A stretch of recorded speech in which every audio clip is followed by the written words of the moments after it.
Shopping new, pre-owned, or just need service. Your game-winning drive starts here. Try before you buy with Track, This Toyota's is Bowl exclusive Season Radio rent-a-car Channel program. 1. At Sparks Toyota, where the 15 dealers seconds always from in. airtime. Highway 501 in Myrtle Beach. Log on, sparkstoyota.com. Sock 'em, bust 'em, go Shants! Your home for Chanticleer sports. Hot Talk 99.5. The following is an exclusive presentation of Along with Bowl our Season producer, Radio. Rick Carter. I'm Chris Bergen alongside Lane Harris, Joe Castello. Let's go. From Brooks Stadium in Conway, South Carolina, this is the Myrtle Beach Bowl. Today, the Coastal Carolina Chanticleers of the Sun Belt Conference take on the UTSA Roadrunners of the American Athletic Conference. Now, with the call of today's game, here are Travis Jones, Jay Sunhalter, and Molly Cotton. Good morning, everybody, and happy holidays. We welcome you to the Grand Strand, Conway, South Carolina, just outside of Myrtle Beach. It is the 2024 Myrtle Beach Bowl between Coastal Carolina and UTSA. Travis Jones, along with former East Carolina standout John Sonhalter. Molly Cotton is on the sideline for us this morning as we are set to go. Both these teams 6-6 on the season, but Jay, 6-6 records are not created equal. Both these teams in a little different situation. UTSA comes in rolling. They've got a great defense. They feel good about where they are. Coastal Carolina is in a little bit of transition here due to the transfer portal. 12 players in the portal that are in there too deep that will not play in this game today, starting with their outstanding quarterback, Ethan Vasco. He is in the portal and verbally committed to Liberty to play for his former head coach, Jamie Chadwell, yesterday. A lot of reserves playing today, especially, like you said, Travis, at the quarterback position. That's going to be the question mark with Tad Hudson starting for Coastal Carolina and first snaps of the season. But really, for both sides, you're sitting at 6-6. This game is huge in order to get that winning record and momentum going in the offseason. Yeah, captains are out for the opening coin toss. As you mentioned, we'll see Tad Hudson first start, transfer from North Carolina. This will be his first collegiate pass when he goes to the air today for the first time. Meanwhile, on the other side, you got an established quarterback for UTSA and Owen McCowan, the sophomore from Texas, transfer from Colorado. He's had a great season. Yeah, 24 touchdowns, only 9 interceptions, and he can hurt you with his legs with over 300 yards rushing, and he's really come on strong. The more experience he's gotten this year, in fact, started his first ball game for UTSA in the Frisco Bowl last season.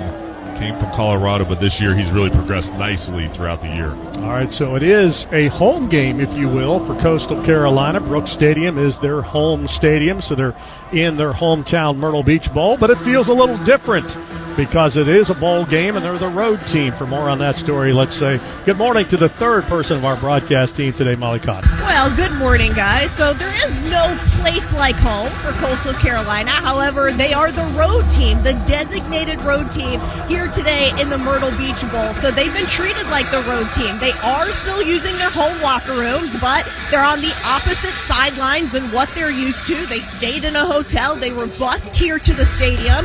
So a little bit different of a feel for the road team, home team for Coastal Carolina today, though. I'll tell you what, though, Coastal is excited to have one final chance here at Brooks Stadium. We're on the flip side. UTSA, they've struggled on the road. So despite being the designated home team, they are excited to get this chance on the road. And like Jay talked about, in this season, with some momentum going into next year.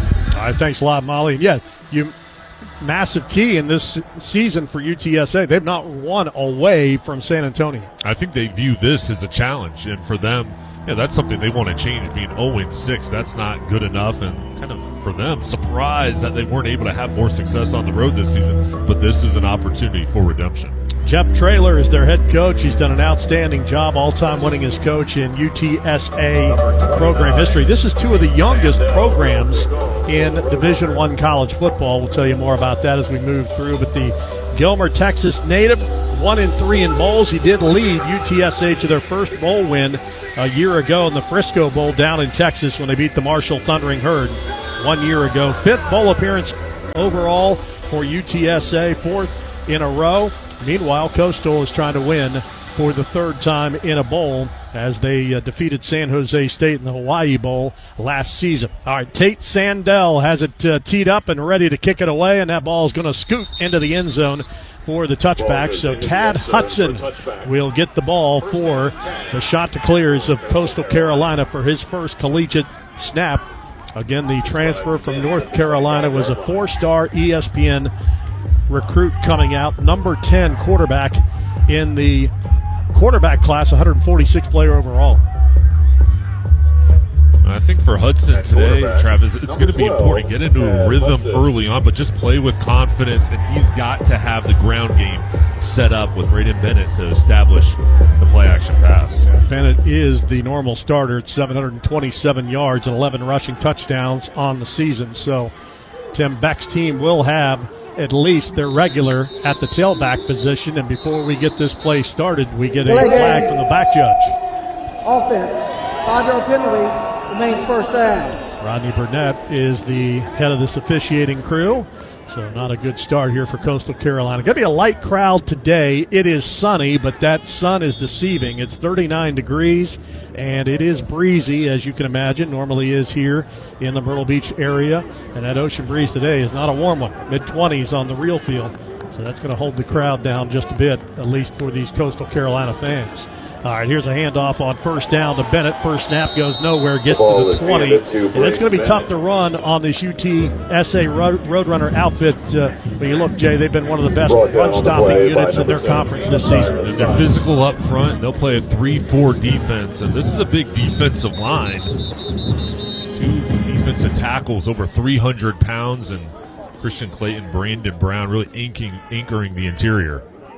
Giving up just 110 rushing yards per game. That's third in the American. Please reset the game clock to 14:44. 19th in the country. So tough to run on these guys. No gain on that first carry. They get a clock adjustment here. It's going to be second down and 15. Ball at the 20-yard line.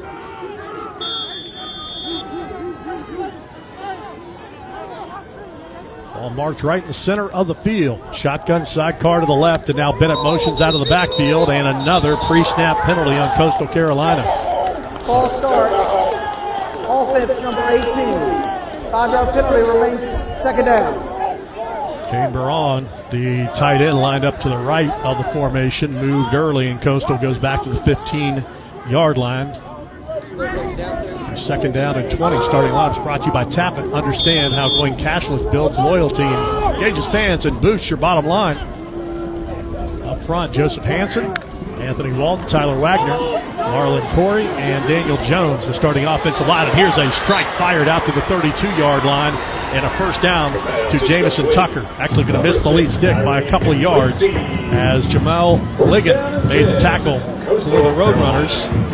The new line of scrimmage, the 33. Pass, first completion for Tad Hudson, and a third down and now manageable 3 for the Chanticleers. Ball at the 33-yard line of Coastal, just underway here in the opening quarter. 13:55, no score. Hudson looks left, now surveys back to the right. Now he's flush. He's going to pump and run. He'll have the first down, 35-40 outside the numbers, and be tripped out of bounds at the 44-yard line. And a nice scramble for a first down by Tad Hudson, run out by Vic Shaw. Travis, not the start you wanted with the 2 penalties, but Hudson very composed. The second and 20 threw a nice pass over the middle, and then here recognizes the coverage, nothing open, just takes off around that right side with enough speed to pick it up.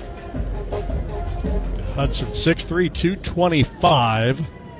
Threw for 7,000 yards in high school. Outstanding high school career at Huff High School. They got to give Bennett, and they're keying on Bennett, and a loss to the 42-yard line of a couple is Brandon Brown, the transfer from Tulane, starting nose guard for UTSA, came through to make the tackle. Loss of 2. It's second down and 12. And you said it there, keying on the running game. If you're a defender for UTSA, that'll force Coastal to prove that they can throw the ball. All the linebackers just heading downhill to make the play. Bennett, 11 rushing touchdowns on the season. That's tied for 4th in the Sun Belt in rushing touchdowns in 24. Loss of 2 on that one. Second down and 12. Here comes pressure, and Hudson is going to be sacked as he is wrapped up and dropped. Had no shot on that one as he's taken down by Brandon Brown and Ligon. They'll share the sack back to the 35-yard line, and a big loss on the play of 7 yards, 3rd and long. The pressure from Jesse Loeb, the defensive coordinator, brought a corner blitz on the outside. That's what enabled the middle to open up for the interior. Brandon Brown just pushed his lineman back into the quarterback and made the play. So sack for UTSA, and they have been excellent in tackles for loss this season. That is their 106th tackle for loss, 3rd best in the country, and nowhere to go on that one as they tried to run a reverse. Actually, that was Hudson who kept it, came to the outside, and could not get out of the backfield as he's dropped at the 33-yard line. Vic Shaw again on the tackle for UTSA. The Roadrunners' speed really taking over there. They were not fooled. They just swarmed to the football and do their job here, getting off the field on the first possession. Punt time for the Chanticleers, standing back at the 17-yard line. Carpenter back deep. Waiting the snap. It is back, and the boot is in the air from Keller. And it's going to hit inside the 30 and roll and be touchdown. Still rolling inside the 20. Got a nice roll on that one to the 18-yard line and an excellent punt. We'll back UTSA up for their opening drive of the game. 11:31 to play in the opening quarter, and UTSA gets a nice defensive stop to start this game. No score. Roadrunners ball. We come back in the Myrtle Beach Bowl on Bowl Season Radio. Back after this from Union Home Mortgage. Did you know there's money hidden inside your home? No, not some spare change behind your couch cushions. I'm talking about home equity. Right now, most homeowners have more than $200,000 of equity built up in their home. And UHM has ways to help you tap into that equity to pay for things like debt, home improvements, and more. So put those couch cushions back in place and head on over to UHM.com to get a cash estimate today. Union Home Mortgage Corp is an equal housing opportunity lender. NMLS number 2229. Morning. I'm starting my health journey with my new blender. I got 2% cash back on it with the new Cash Rewards Plus card from Navy Federal Credit Union. I get unlimited 2% cash back on these carrots, apples, bananas. It's 6 in the morning. Oh, I also got 2% back on these smoothie glasses. I'm going back to bed. Oh yeah, I got 2% back on the mattress. Sleep tight. You can earn unlimited 2% cash back on all purchases with the new Cash Rewards Plus card. Learn more at NavyFederal.org. Navy Federal Credit Union. Our members are the mission. Navy Federal is insured by NCUA. It takes a different breed to be the first to respond. The first on the scene. The first to tackle disaster head on. At ServPro, we witness the bravery of first responders almost every day. So to all those who never give a second thought to being the first ones in, this game's for you. ServPro, proud supporter of our nation's first responders. Kyle Wiggs and Brad Howe in our Bowl Season Radio studios. Brad, we've got Coastal Carolina, brand new quarterback. Got a first down, but that drive stalled out. UTSA playing pretty well. They won 4 of their last 6 to get here. Later on this afternoon, we've got Northern Illinois against Fresno State, the famous Idaho Potato Bowl. Yeah, another fun day of bowl games today. That continues all week. You mentioned Northern Illinois there. We haven't talked about them since they upset Notre Dame earlier in the season. It'll be fun to watch them going against Fresno State. But similar to this game, a lot of transfers in that second game, including both starting quarterbacks. So which backup can come in and perform today will be the winner. Yeah, Northern Illinois, one of the biggest stories in college football, the early portion of the season. Before we get there, we've got the Myrtle Beach Bowl. Let's head back to Travis and crew. All right, thanks a lot, Kyle Wiggs. Offensively for UTSA. First time this afternoon, the Roadrunners will have the ball, and they'll be back inside their 20 at the 18-yard line. Let's check in downstairs with Molly. Well, Jay talked about how UTSA maybe use this final bowl game, this final game of the season, as a challenge with it being on the road when they have struggled mightily on the road. And you already feel that on the sidelines. Guys along the sideline saying, man, this is Coastal's home game, and they're already messing up following a couple of penalties on that first drive. So they're viewing it as a challenge, but it also seems like they're viewing it as a potential or opportunity to make a statement coming in and beating Coastal Carolina on their home field. Roadrunners 1st and 10, ball at the 18-yard line with Owen McCown, a quarterback. He's back and he pivots out to the right, throws to Brandon Hyde Jr. in the flat, turns over the 25, and he'll be near the lead stick as Shane Bruce, the left outside linebacker, was able to chase him down. Little question about the running back position today for the Roadrunners. Kavorion Barnes is in the portal. Robert Henry Jr. is questionable, game-time decision, and Brandon High Jr. had 2 touchdowns against Army their last outing, and he gets the first 2 touches, carries this one out to the 31-yard line and a first down. Expect him to probably get predominantly most of the carries, and against Army, 61 yards solid, showing with 16 carries. With a lot of potential in this offense. High gets it third straight time he touches the ball, and he dives over the 32-yard line, went down on his own as he tripped up. And we'll get a couple yards on that one. Off right tackle Jonah Miller's lead block, along with DeAndre Marshall, the right guard. Tafutu is the center. Ben Rios gets the start at left guard, and Demetrius Allen is the left tackle. Gain of 2, second down and 8. Cal throws underneath, pass caught, and McEwen turns upfield, crosses the 45 to 50, and he is in Coastal Carolina territory down at the Chanticleer 39-yard line on a simple pass into the flat and a quick turn up the field for the speedster from Jacksonville High School in Texas, McEwen, but he's down on the play at the 39-yard line after the tackle. Official timeout for an injury. So just threw that one into the flat, and McEwen took off and turned it into a nice gain, but he is injured on the play with 10:01 remaining here in the opening quarter and hops up, so that's good to see. That 41st catch of the season. The injured Roadrunner, the receiver, McEwen. At 94 yards receiving on 6 catches, career high against Temple in 23.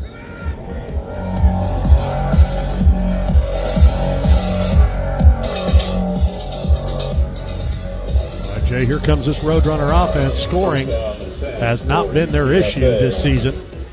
32 points per game. But defensively, they would get up 31. They played in a lot of shootouts this year, and that's been part of the issue, especially on the road. Play action back. McEwen in trouble. He's sacked back at the 49-yard line. Taken down on the play. Nice blitz coming from the linebacker position, and that freed up DeMonte Diggs, the defensive end, to get the sack back at the 48. Diggs is a big athlete, 260 pounds off the edge. A good first step quickness, just beat the tackle right into the lap of McCown, and good job by this Coastal defense getting pressure. First sack of the season for Diggs, the transfer from Youngstown State. Here's a pass into the flat outside the numbers, and taken down is Willie McCoy by Shane Bruce, but a gainer to the 44-yard line, so they'll get back 4 yards and bring up a third down at about 14. For this Coastal defense, a lot of reserves starting because of players being out with the portal opportunities, so an opportunity and a challenge for guys with regard to earning more playing time heading into the offseason, and a chance to play here today against a really good offense. Yeah, maybe a chance here to get a chunk of this and go for it on 4th down. As McCown takes the snap, deep throw to the 40-yard line, turning up the sideline. McEwen back in the game, so that's good to see. And he's run out of into the bench area at the 36 by Juwan Powell. So they do pick up a little chunk there, and it'll be 4th down and about 7 for UTSA. 8:25 in the opening quarter, scoreless in the Myrtle Beach Bowl. If I'm Coastal Carolina, I'm bringing a safety over to shade on McEwen. He's the go-to wide receiver. McCown has already found him twice. Houston Thomas, the tight end, lines up in a slot. Twin receivers to the right, twin to the left. McCown looks to the sideline. He's got plenty of time on the huddle clock. As now it's winding down under 5. McCown claps his hands, takes the snap on 4th down and 7. He pumps. Now he's going to run. 35-30, flag behind the play, and McCown is down as he took a headfirst slide and was contacted at the 30. Holding. Offense number 53. Penalties decline. Result of the play is 1st down for Coastal Carolina. Yeah, did not get to the lead stick, so Corey Godinet's hold from the right guard position will be declined, and Coastal will get a stop. Chanticleers will take over at their own 30-yard line. So Yeah, McCown just tried to bide his time, and it's so hard to hold up that long if you're an offensive lineman. The hold call there, and Coastal's defense does their job. No score. Coastal with the ball. We come back for the second time. 7:50 remaining in the opening quarter. Scoreless. You're listening to the 2024 Myrtle Beach Bowl from Bowl Season Radio. If your child has a common orthopedic condition, that doesn't mean you can only get common treatments. You can choose Shriners Children's. Our world-class care is not limited to insurance networks or to what's been done before. The same doctors who innovate treatments for the most complicated orthopedic issues will help your child grow and develop properly. See what we do at shrinerschildrens.org. Shriners Children's, the most amazing care anywhere.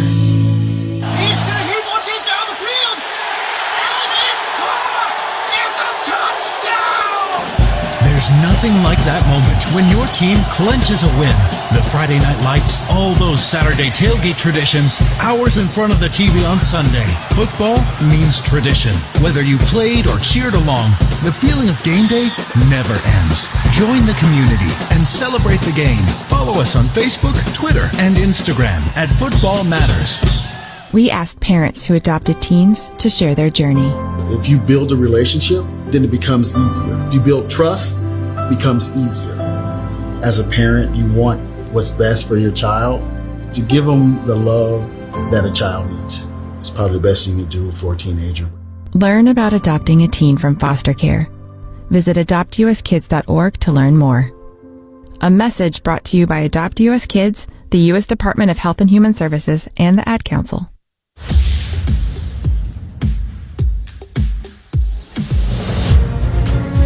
This is the Myrtle Beach Bowl from Bowl Season Radio. No score between Coastal and UTSA. 7:50 to play in the opening quarter. Bowl season fans, huddle up because this is one play you won't want to miss. Download the Fuel Forward app now and score. Fuel savings every time you fill up at 76.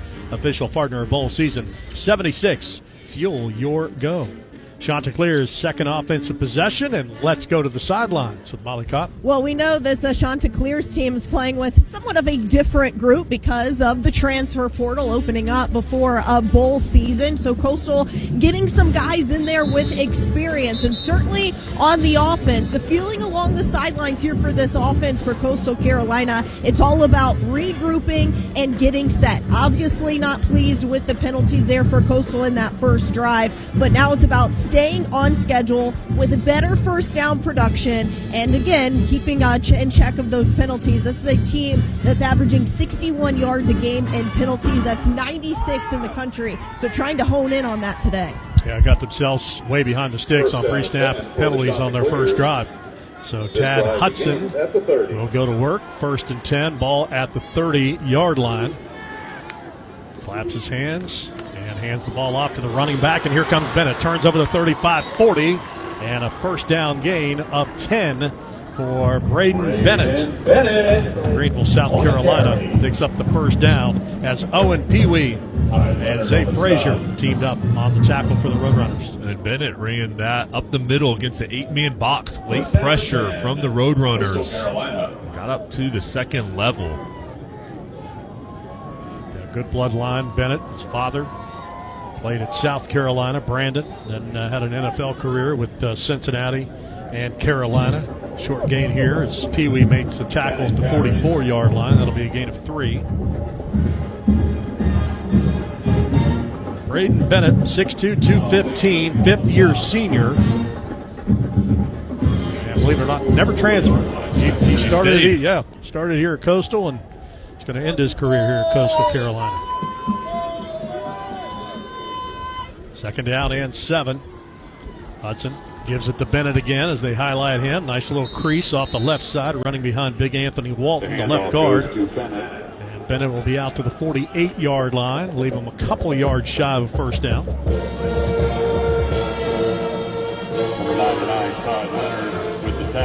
Coastal Carolina this season, one of their issues has been third down conversions, 11th in the league, 82nd in the nation, just 39%.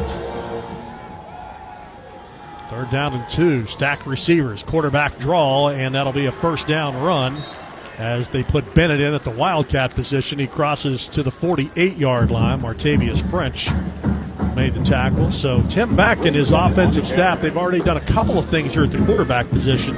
Put Alex Walker in on their last third down conversion on their opening drive and ran him on a quarterback run. That time Bennett and the Wildcat converts it. I'm always interested to see these coaches after the final regular season game. They have a couple weeks to prepare for the bowl game. The different wrinkles, different plays they put in the game plan. Tim Beck showing different looks to this defense. Young quarterbacks, they are running the ball. 9 runs already, and here is a double pass and deep downfield. Bennett can't make the catch. He was open as the ball was fired perfectly down inside the 5-yard line. As Kyrie Duplessis threw that one, and Bennett had broken free behind the secondary down at the 3, but he bobbled it and could not collect it. You can't throw that much better if you're a wide receiver. Duplessis had time after that quick pass to the outside from Hudson and just lofted it over the top. Could have been a touchdown. He's not able to hold on to it. I'd say Duplessis got some quarterback in his past. He's a wide receiver by trade, but that was a beautiful, about a 50-yard pass in the air. Speed option.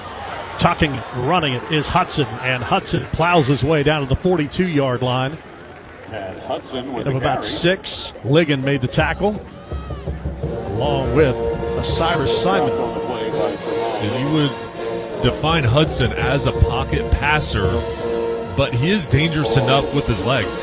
Just a little juke move to the outside. Looked like he was going to pitch it, faked out the defense, then came back to the inside to help him pick up positive yardage.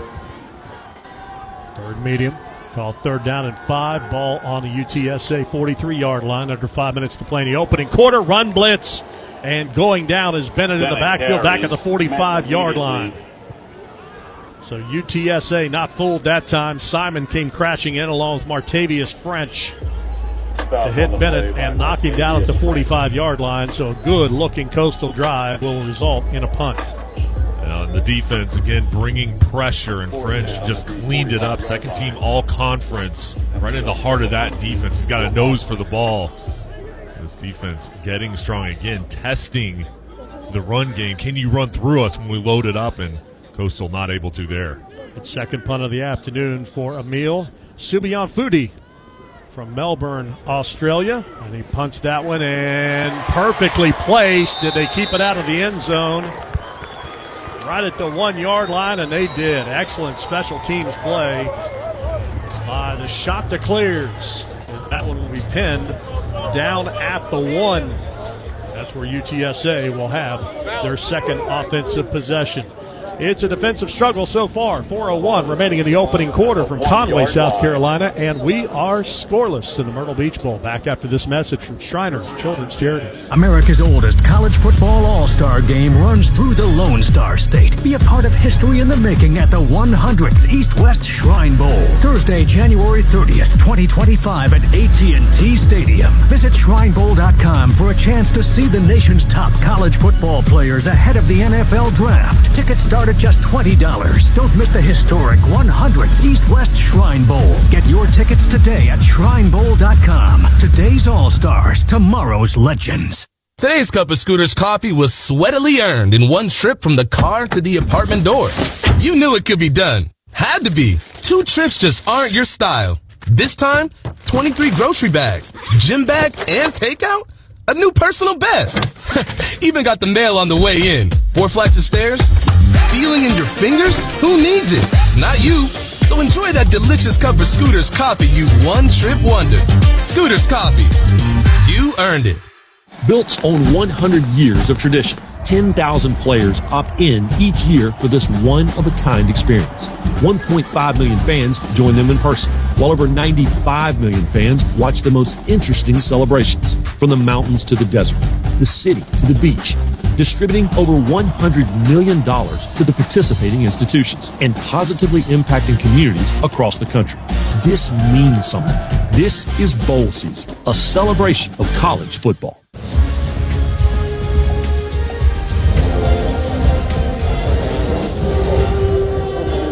Feeling out process process continues here. 4:01 remaining in the opening quarter. No score between UTSA and Coastal Carolina. And a long field facing the Roadrunners. They're 99 yards away from the end zone. Great job by the special teams unit for Coastal Carolina, just pinning it right on the 1 yard line, making it difficult here for this drive for McCown to come out. And this is an offense that can score quickly, very explosive. I think today, Travis, it's going to be important to get the ground game going to help out McCown.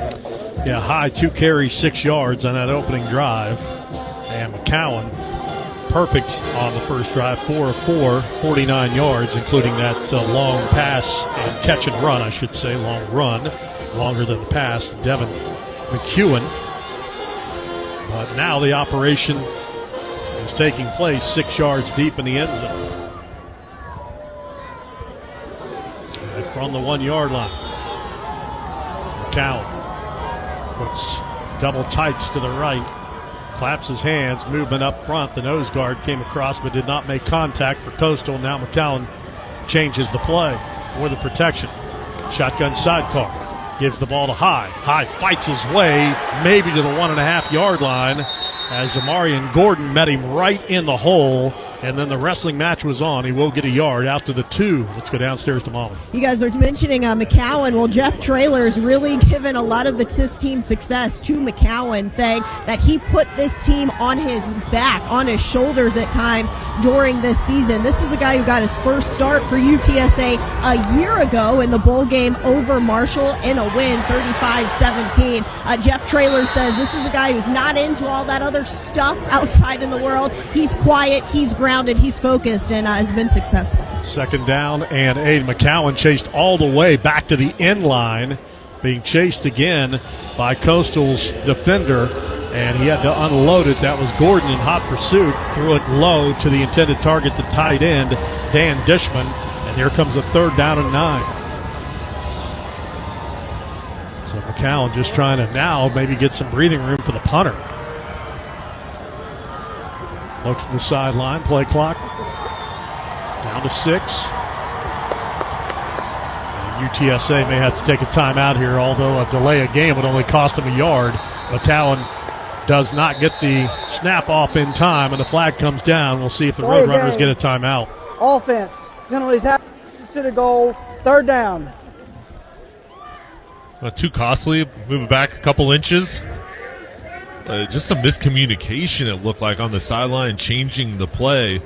And you can feel this Coastal defense looking to create a play to get off the field. A dangerous situation here, so you want to make sure everybody's on the same page. And Roadrunners doing a lot of pre-snap motion here.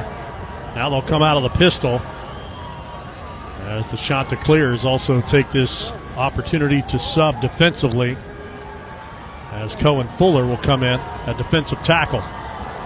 High in the pistol set. Just going to keep it on the ground with him. He runs forward, bucks his way to the 5, and will be pulled down at the 7 yard line.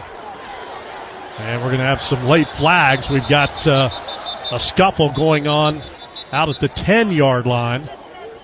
UTSA offensive lineman involved in that, Kamar Missouri. So this is after the play.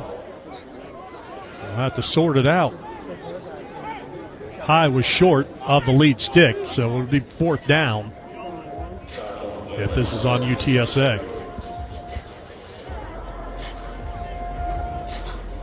It's a little holiday greeting there, about 7 yards from the play. Sure.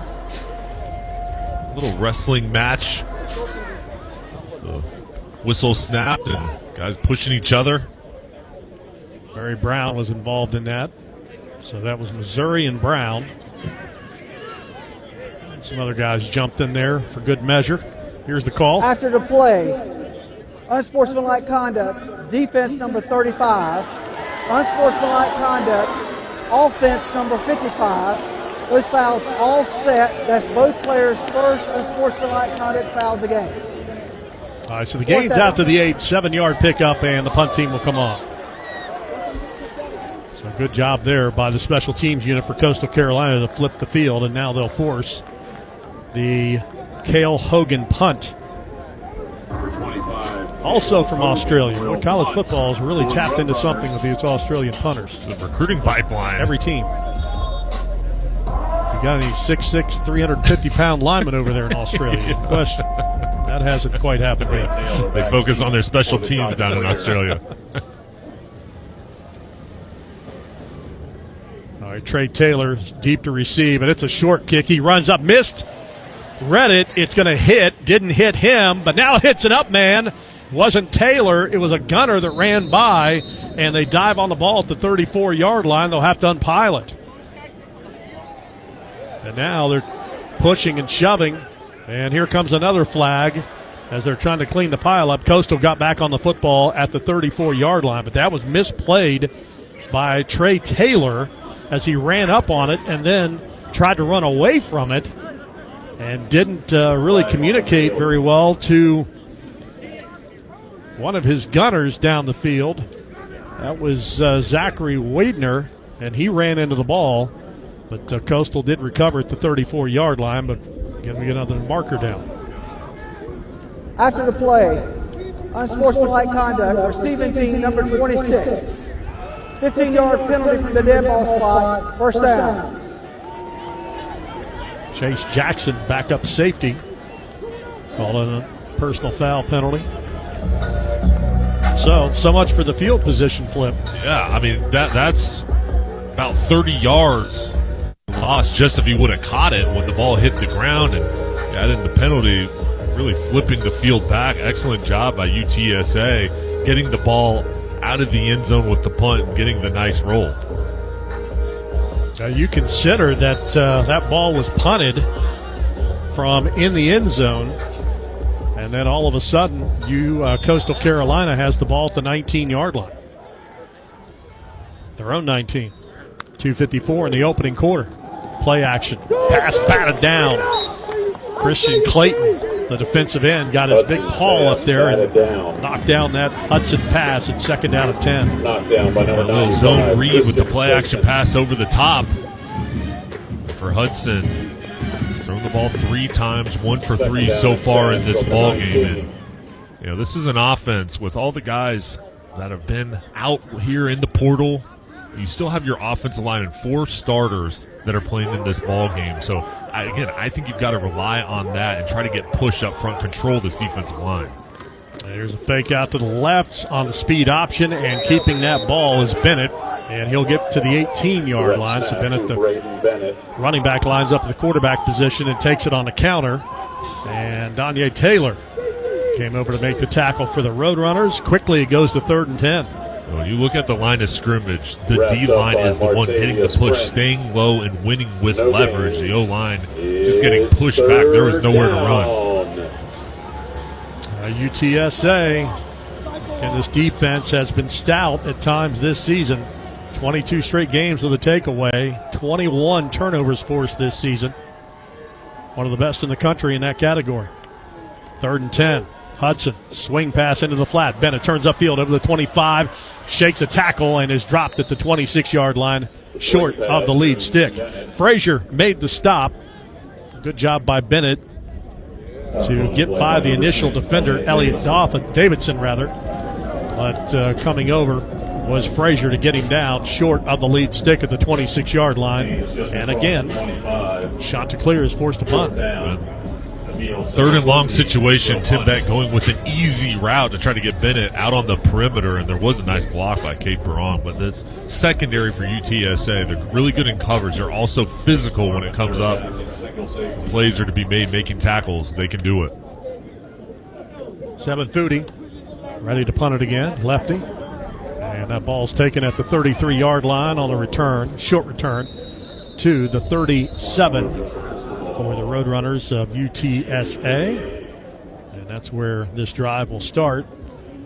Chris Carpenter on that punt return gets it to the 38-yard line. 1:13 to play, scoreless opening quarter. Field position game here in the Myrtle Beach Bowl. Reminder, we've got more bowls coming up for you on this Monday. Famous Idaho Potato Bowl, Northern Illinois, and Fresno State coming up at 2:30 Eastern on many of these same bowl season radio stations. First down and 10. McCowan back to work, play action. Sprints out to his left and fires a strike across the 50. And going down to take a knee to make the catch is David Amador Jr. Miles Woods, the nickel safety, made the tackle. And the Roadrunners want to play with some pace here after that first down to the Coastal 47-yard line. Yeah, starting to go up-tempo, put pressure on this defense. A nice job using the play-action pass. Amador over the middle. Cowan takes the snap. This one he loops into the flat and had to throw it high to get it over the oncoming linebacker's head in the flat, trying to get it to Amador. Barry Brown, who was in the area that forced that errant throw. And if you're wondering, yes, Owen McCown is the son of Josh McCown. Long-time veteran NFL player. Be quicker to tell you which teams he hasn't been on in the NFL than the ones he has, for time purposes. Here's a give right up the middle down to the 42-yard line on that straight run by Brandon High. The handoff goes to Brandon tackle High. Vion Jones at the 42. Third down at 5. What could be the final play of this opening quarter. UTSA does not have to snap it. The game clock is ahead of the play clock. Looks like they will. Dishman comes in motion. They're going to run behind that tight end, and streaking between the hashes is Highs. He'll take the ball down to the 30-yard line for a gain of 12 and a first down for UTSA on the final play of this opening quarter. So no score, but the Roadrunners mounting That's the end of the first quarter. their best drive of the first half thus far. Into the first quarter of the Myrtle Beach Bowl, we are scoreless. Now this from Navy Federal Credit Union. Morning. I'm starting my health journey with my new blender. I got 2% cash back on it with the new Cash Rewards Plus card from Navy Federal Credit Union. I got unlimited 2% cash back on these carrots, apples, bananas. It's 6 in the morning. Oh, I also got 2% back on these smoothie glasses. I'm going back to bed. Oh, yeah. I got 2% back on the mattress. Sleep tight. You can earn unlimited 2% cash back on all purchases with the new Cash Rewards Plus card. Learn more at NavyFederal.org. Navy Federal Credit Union. Our members are the mission. Navy Federal is insured by NCUA. For 75 years, the National Football Foundation and College Hall of Fame, through programs and initiatives like the College Football Hall of Fame, Campbell Trophy, and National Scholar Athlete Awards, has strengthened communities, promoted education, preserved opportunities, and protected the game. To learn more and become a member, visit footballfoundation.org. That's footballfoundation.org. When the game's on the line, every play counts. And when it comes to protecting what matters most, so does your insurance partner. Higginbotham covers the big moments on and off the field. Whether we're protecting your home, your business, your car, or your health, we've got more coverage options than the coach's game plans. This season, don't just play it safe, play it smart. Higginbotham. Higginbotham.com. If your child experiences a burn, Shriners Children's is here with world-renowned burn care. The same doctors who innovate procedures for the most serious burn cases are ready with the most advanced treatments for pediatric burn injuries, no matter the degree. Best of all, our care is provided regardless of a family's ability to pay or insurance status. Visit us at shrinerschildrens.org to see why we're the place to turn for any burn. Shriners Children's, the most amazing care anywhere. Kyle Wiggs, Brad Howe inside the Bowl Season Radio Studios. Brad, this is interesting. Coastal Carolina, UTSA. It's been all about field position. Coastal looked like it had a huge advantage, had UTSA backed up inside of its 10, but a long punt that wasn't fielded, personal foul penalty. All of a sudden, UTSA has good field position. Yeah, those that were on the under in this one, Kyle, are pretty happy with the way that first quarter played out there. Neither team really having the ability to rush so far, but UTSA on the march right here as we get ready to start the second quarter. Scoreless game heading into the second. Later on today, the famous Idaho Potato Bowl coming up on Bowl Season Radio. Northern Illinois, Fresno State. That's a 2:30 Eastern time start. Let's go back to Travis, Jay, and Molly in Myrtle Beach, South Carolina. All right, thanks, guys. Yeah, you mentioned that big sequence there. That was an 80-yard net punt if you factor in the personal foul. So, I mean, that was huge on the field flip, and now UTSA in scoring position. Molly Cotton, personal foul. You wouldn't think Coastal Carolina and a team from San Antonio, Texas, necessarily any rivalry, but we've had some bad blood here early. Yeah, you're feeling it today, and on the sidelines, a lot of frustration from the Coastal Carolina coaches, and I have a feeling if UTSA comes out here and scores, there'll be even more frustration. But following the personal foul and sportsmanlike penalties, we heard the coaches along the sidelines tell their guys, look, you can either draw one and make a game-changing play, or you can make the mistake and make it a game-changing stop. So coaches trying to hold their guys accountable and remind them these little things, these little details add up to quite a bit. Coastal may be feeling that here soon. All right, 1st and 10, ball at the 30-yard line. Tight end comes in motion, Dishman across the formation. McCown throws a quick slant. Pass caught, turning inside the 15, the 10, and driving is McEwen down to the 11-yard line as Jones and Cody made the tackle. And the secondary giving McEwen plenty of space underneath. They respect his speed, but once he caught that ball, he just darted towards the inside and got yards after contact. 1st and 10 from the 12. Go back to High, and he's low tackled at the 9-yard line by Powell. So High, 215-pound running back, and a business decision made there. Go low on him to get him off his feet at the 10-yard line. Pickup of 3 on the play. 2nd down, 7. Upended at the 9. 2nd down. Gain to the 9-yard line. Run high again. Crease inside the 5, and he is striving, fighting, still pushing. Gets an assist from the offensive line and into the end zone for the Roadrunner touchdown. Powerful run by Brandon Hyde Jr., his 3rd touchdown in the last 2 games.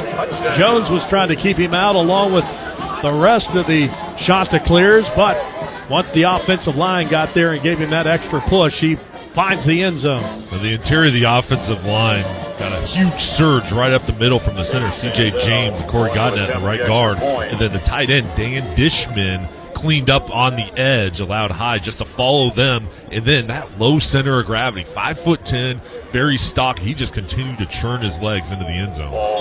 Tate Sandell, the redshirt sophomore place kicker, 31 of 32 on PATs, trying to give the Roadrunners a touchdown lead. Snap back, hold down, kick on the way. The kick is up, and it is good. UTSA, 1 minute into the 2nd quarter, and they score to make it a 7-0 lead on Coastal Carolina here in the Myrtle Beach Bowl. So field position, the name of the game, and they take advantage of it, and the Roadrunners jump out to a 7-0 lead. 14 minutes to play until halftime. Hoppy Kirchhoff and Brad Howell will join us at halftime in the Bowl Season Radio Studios. This is the 2024 Myrtle Beach Bowl with the score 7-0 UTSA. Now this word from ServPro. It takes a different breed to be the first to respond.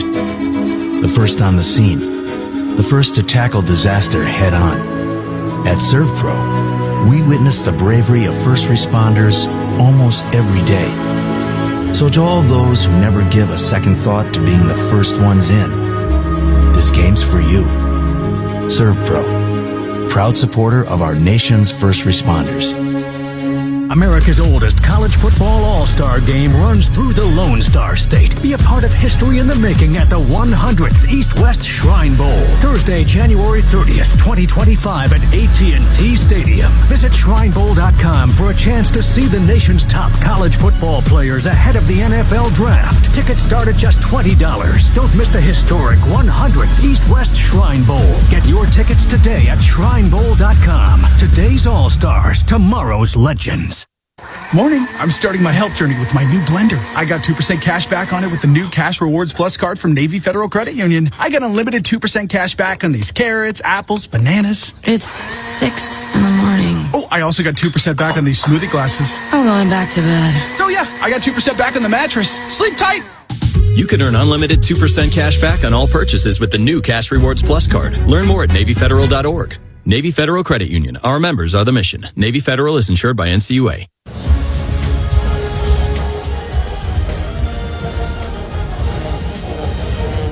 Well, that 80-yard net punt, the difference, UTSA with good starting field position after they back Coastal up again. and flipped the field, and it winds up being a 7-play, 62-yard drive. And the running back, Brandon Hyde Jr., highlighted on that drive as he takes it in on the rushing touchdown to give the Roadrunners a 7-0 lead. College football fans, go to pick'em.bowlseason.com to play the official bowl season pick'em game. Predict the winners of all 47 college bowl games and the college football playoff to be eligible to win prizes, including tickets and airfare to next year's CFP championship game. Go to pick'em.bowlseason.com to play now. We got to wait a couple of weeks and we'll be good to go. College, although I don't know if we need much help picking those the playoff games this weekend. Had one lead change in all of those games this weekend. Hopefully we get some better games in the next round. Yeah, we need some better ones. I mean, those ones were over almost after the first quarter. And, we'll have about a week, 10 days till the next round. All right, Sandell to kick off. Teed up at the 35-yard line. Ready to kick it from left to right. 14 minutes remaining until halftime. 7-0. Roadrunners of UTSA. And that ball is going to be fielded at the 4-yard line. On a return over the 15 and stopped short of the 20. Coming near side is Courtney. Make that Trey Taylor on the kickoff return. Denver Harris on the special teams tackle. And Coastal will go to work. Again, they've been trying to mix more run than pass to give their first-time starting quarterback, Tad Hudson, some easy throws as well. 2 of 3, 24 yards. Bennett, 8 carries, 18 yards thus far in the game. Jay, it's all about first down. Coastal's not been winning first down. They've got to have success to help out the second and third down situations be more manageable for Hudson. Between the penalties and the losses on first down, it's been too many second and third and longs. Orbit motion and a pull. Here comes Hudson over the 25. Nice outside block, 30. And he'll lower the boom to the 35-yard line. So good run there from Hudson with a little window dressing in the backfield as they brought some orbit motion and ran Bryson Graves all the way through, and that was a quarterback run. Gets it to the 34-yard line, 1st and 10 for the Shots. Hudson play action this time. Rolls out, relocates the pocket, throws deep, and there's contact, and a flag comes flying in down at the 21-yard line. Jamison Tucker, the intended target. Dumas was in coverage. And the marker comes out, and this is going to be an interesting call, Jay, because it looked like Tucker made a lot of the contact at the end of the route. Perhaps he was held earlier in the route. Pass interference. Offense number 8. 15-yard penalty. Remains first down. That's what I saw. I saw Tucker push off as the ball was coming in. Yeah, late shove. And then after the play, talking after the whistle, both sides kind of going at it, still verbally, and Tucker goes out of the ball game, but that was an opportunity, one-on-one coverage over the top, and then Sean's not able to connect. So a drive-killing penalty takes the ball all the way back to the 19-yard line.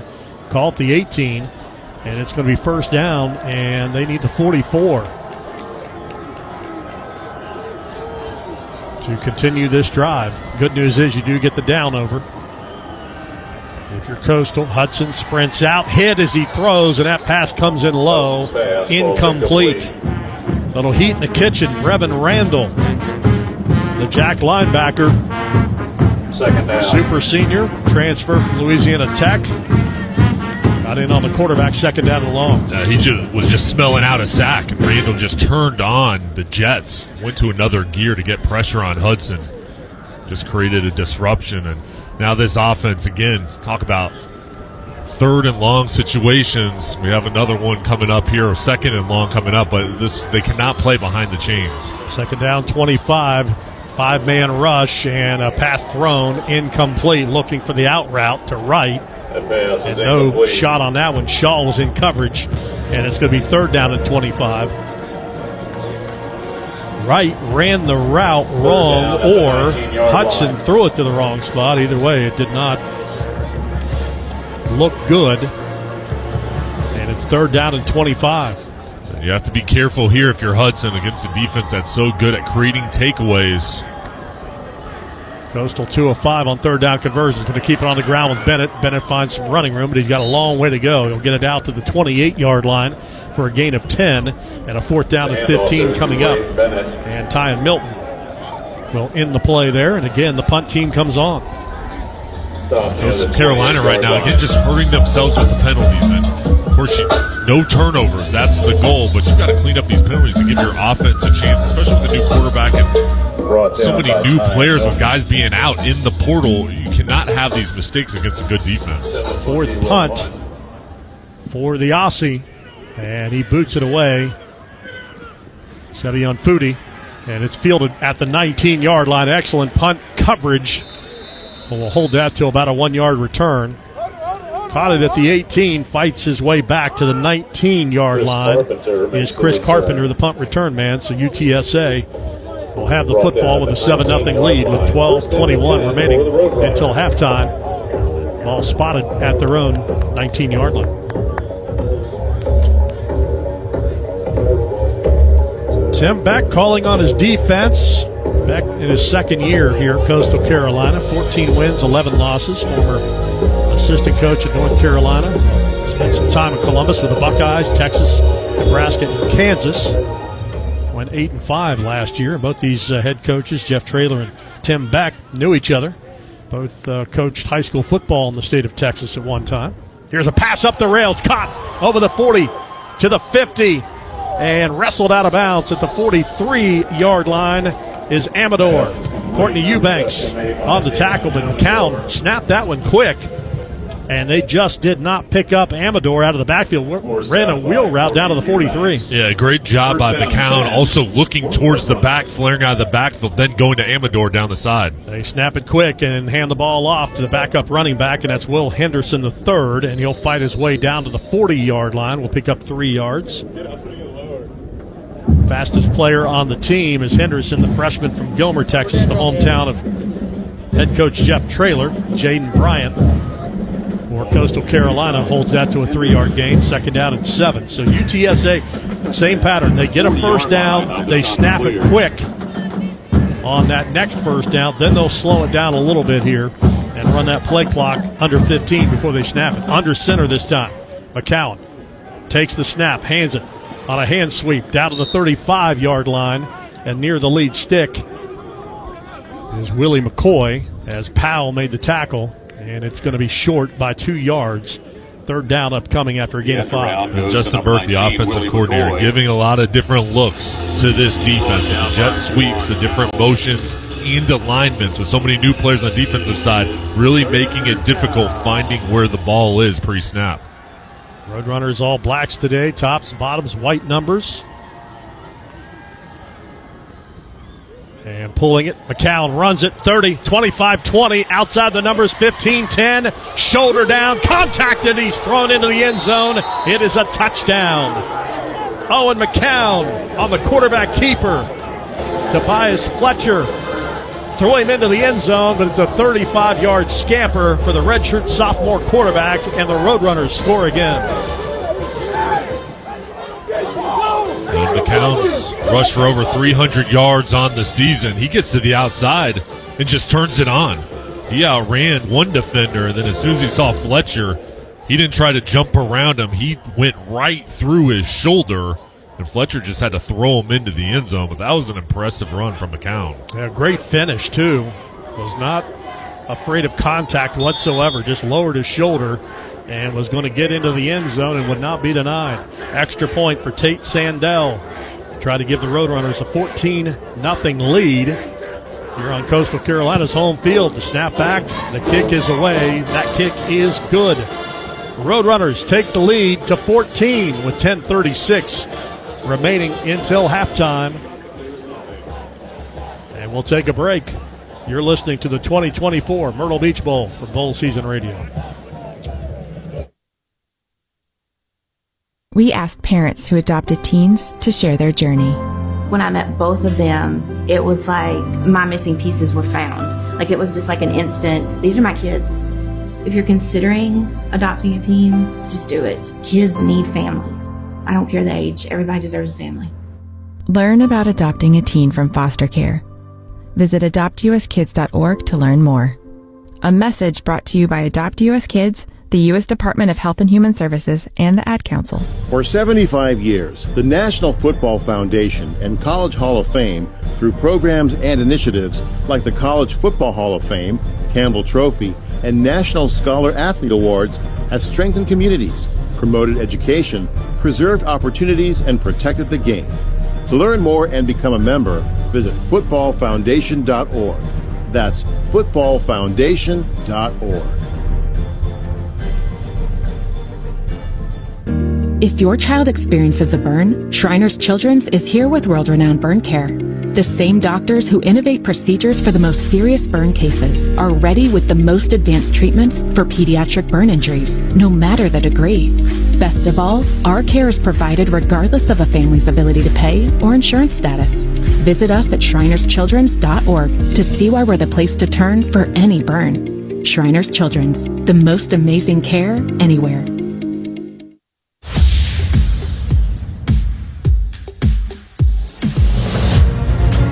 You're in bowl season. Now back to the Myrtle Beach Bowl. 14-0 UTSA, 10:36 remaining until halftime. Let's pause 10 seconds for station identification. This is the 2024 Myrtle Beach Bowl for bowl season radio for First Team. I'm going to need your help. Count them down. 3, 2, 1, go!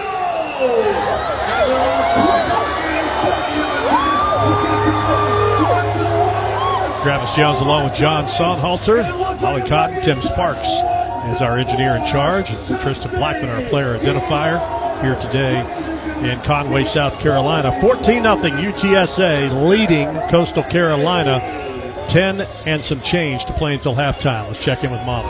This is a UTSA team and offense that is really excited about its future, and it's all because of Owen McCown. I told you guys earlier how Jeff Traylor talked about how he put this team on his back in stretches throughout what was at times a difficult season for UTSA. So he gets his first start in a bowl game last year, replacing an injured Frank Harris. That was kept under wraps, and Coach Traylor was asked this week, like, hey, how did McCown handle that? And they said, we weren't worried about that at all. He doesn't talk. He doesn't say anything. All he did was tell his family and friends, because according to McCown, that's the only people that matter. Along the sidelines, he has fist bumped every single guy here on this offense as they're complimenting him following that touchdown for UTSA. He just smiles and shakes his head. You can tell that he's a guy that's just focused and there to win a football game. There's run for 32 yards, thrown for 120. It's a good start to this one. Here's a kickoff sidewinds, and it's picked up by Trey Taylor. He's going to return it, gives ground, trying to get to the edge. Little shake and bake, and he's tackled in the open field back at the 6. So Coastal Carolina, and they just cannot win this field position battle as they're backed up yet again. Hurting themselves on special teams, and you got a first-time starter coming out. You need to try to help him out, and right now the special teams unit really hurting this offense each time they come out on the field. That was a great kick. Cale Hogan kicked that one off and hit to the sideline, and Taylor thought he was going to take a right turn and go out of bounds, so he made the right decision, let it sit there for a moment, but it did not. It just died, and Taylor had to pick it up and try to make something of it.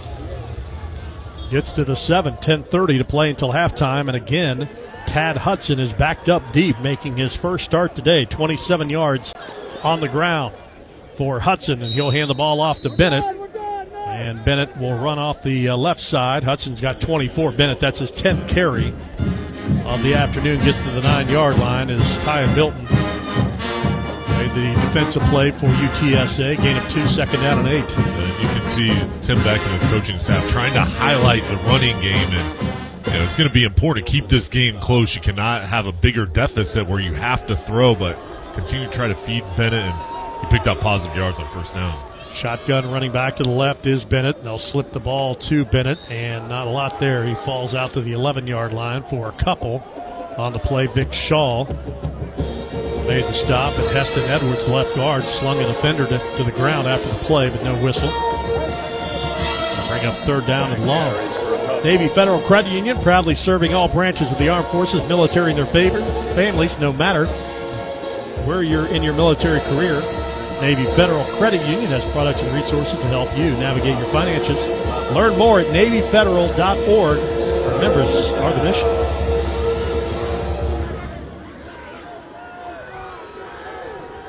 Third down and 7. Ball on the 11.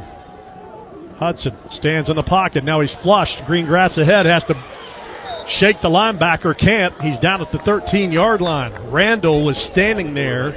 Hudson tried to put a juke on him, but a good job by Randall. Lunged at him and pulls him down at the 13-yard line, and Coastal goes 3 and punt. Another pressure on third down. Jamal Ligon coming right up the middle. Delayed blitz. That's what forced Hudson out of the pocket. This defense, again, gets off the field. Yeah, a couple of nice defensive plays here in this half by Brevin Randall, the super senior. His father was an All-American football player at Northeast Oklahoma A&M and also Division II Pittsburgh State. Snap back, and here comes the 6th punt for Coastal. It's airborne and fielded at the 38-yard line, dancing out to the 40 and tripped up at the 40. Carpenter on the return. Yard line was Chris Carpenter. And UTSA will have the football with a 14-0 lead with 8:16 remaining until halftime. Spot the ball on their own 43-yard line. Right now in control, their defense has really set the tone here as Coastal Carolina's offense looks like an offense that's without a lot of starters. The defense playing with a lot of emotion, Travis, and when the offense has come out on the field, you said it, once you get that first down, they go up tempo. And really nice job with the balance in the play calling, mixing the run and the pass. High ball back to UTSA. 14-0 lead, 8:16 to play until halftime from Brooks Stadium in Conway, South Carolina. You're listening to Bowl Season Radio. We asked parents who adopted teens to share their journey. We just kind of knew from the beginning that we were family. They showcased a sense of love that I never had before. I mean, he's not only my parent, like he's like my best friend. At the end of the day, it's all been worth it. I wouldn't change a thing about our lives. Learn about adopting a teen from foster care. Visit adoptuskids.org to learn more. Brought to you by Adopt US Kids, the U.S. Department of Health and Human Services, and the Ad Council. Helping your inner circle prepare for emergencies can start in many ways. Put together an emergency kit with WipeWall. Create a family communication plan with your tita. Remind Bai to keep a backup battery charged. It all starts with a simple step, telling those you care about to be ready for the worst. So start a conversation and plan for emergencies together. Get more tips at ready.gov/start. Brought to you by FEMA and the Ad Council. A 43-yard field goal with a ticket to the championship on the line. Here's the snap. The kick is... At this moment, who you voted for doesn't matter. What kind of car you drive, how much money you make, what kind of music you listen to, or how many followers you have doesn't matter. At this moment, the only thing that does is football. Visit footballmatters.com.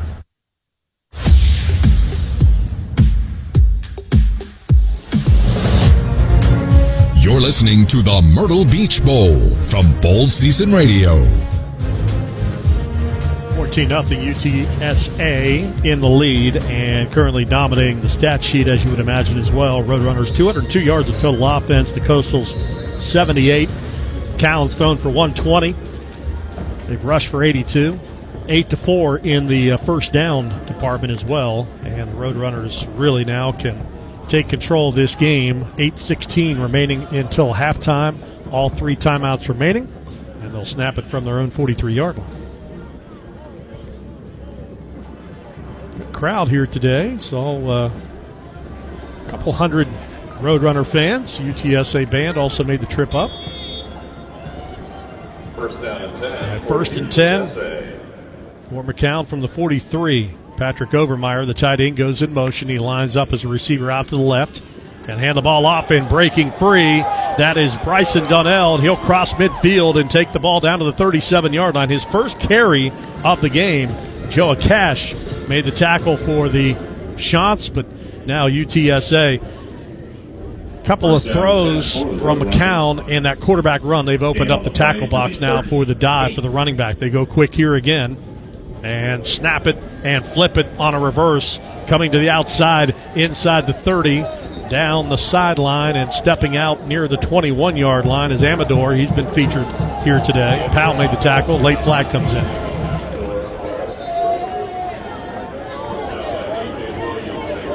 Jay, you mentioned really they're stretching the field, giving a lot of different looks to Coastal. Yeah, and they faked Donnell up the middle. That's what forced the hesitation. And Amador going on the outside with good speed just got the edge. And as the referees huddle up here, UTSA clapping, they think this will be going on Coastal Carolina. One of those issues, we talked about the penalties, already 4 penalties for the Chanticleers. That was a 17-yard run for David Amador Jr. After the play, unsportsmanlike conduct, defense number 0. Penalties after this. That's number 0's first unsportsmanlike conduct of the game. Ron Powell, I think that's the third. Of course, we had the one that was offsetting. Third personal foul penalty on Coastal. 5 overall, just too much. Undisciplined play, and now UTSA looks up. Ball's about the 9-yard line. They're going to spot it. Looks like right at the 10. Hand the ball off. Nice cutback, and a helmet pops off at the 5-yard line. That was the tackler, Donnell, as they hit helmet to helmet. And somebody lost their lid. And that's going to be Coastal Carolina's A.J. Williams, the free safety. Ball carried by Bryson Donnell. Stopped by Williams. A gain to the 5-yard line. Ball is resting at the 5-yard UTSA line. leading 14-0. Second down and goal. McCown, easy flip into the flat. Running in for the touchdown is Patrick Overmeyer, the tight end, on a little scrape route.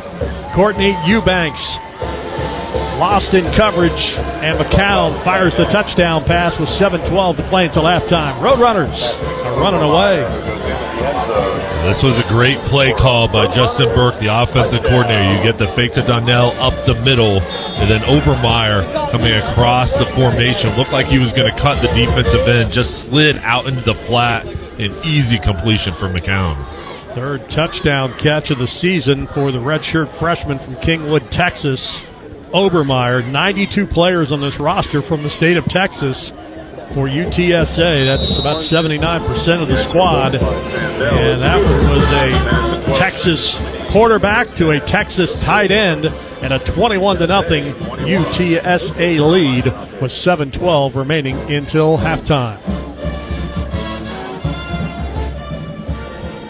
Now the Chants now in a tough spot. They've got a young quarterback. They've got an offense that is stuck in neutral, and now they're down 3 scores. Check in with Molly. Well, they're in a tough spot, and also they're trying to keep this team up and going on the sidelines. Coach is telling their guys, hey, just quit overthinking everything. All we can do right now is make that one game-changing play and stay positive. So the coach is really trying to get energy going along the Coastal Carolina sidelines. Yeah, and that's a great point, Molly. They need something positive here. They need an explosive play on offense, but they're going to have to rely on their defense to create turnovers. The struggles they're having on offense, they're going to have their defense step up, but they've got to get something going on the offensive end. And with the focus on the running game, this defense loading the box, I think now they're going to have to open it up a little bit through the air. Kale Hogan to kick off once again. Let's go, boys! Pro kick, Australia. And he attended Swinburne University of Technology in Melbourne. Here's the kickoff taken down by Taylor at the 3-yard line over the 10, 15, 20. Lost in the wash, and he is going to be grabbed and driven back. Marcellus Wilkerson. And another flag at the end of that play. Denver Harris involved in that for UTSA. After the play, unsportsmanlike conduct, kicking team number 12. 15-yard penalty, first down. That's the number 12's first unsportsmanlike conduct foul of the game. Yeah, it's Wilkerson picking up that personal foul. Jay, I don't know what everybody's so upset about. It's 48 hours from Christmas, for crying out loud. What happened this week during the bowl, kind of bowl festivities where both teams get together? There must have been some animosity because you can see this carrying over and both sides doing too much jawing after plays. I don't know. They were all at the hangout there at Broadway at the beach. Something went down there. Let's carry it over here. All right, 1st and 10. Here comes out of a power set. Power I going to run a speed option with the quarterback, and Hudson will fall forward for a couple yards. Brandon Brown made the stop. Usually don't get that type of power look on a quarterback run on speed option. They had a fullback and a running back in there, and they all moved out to the right, but UTSA did an excellent job flowing to the ball. 5 penalties on Coastal Carolina. They had 15 earlier this season against Old Dominion back here in October. 2nd down and 2. Hudson takes the snap, throws it quickly, pass caught by McKee, and he is dropped immediately at the 41-yard line. So nothing easy right now as Dumas came over to make the tackle for UTSA on Seneca McKee, the transfer from UNLV, his 21st catch of the season. This defense is just playing so fast and reading the keys and flying to the football. And this is a big 3rd down opportunity for the Chanticleers. 3rd and 4, and flags down. That's the freeze play where the offensive line doesn't move, or at least they're not supposed to, but the problem was somebody moved.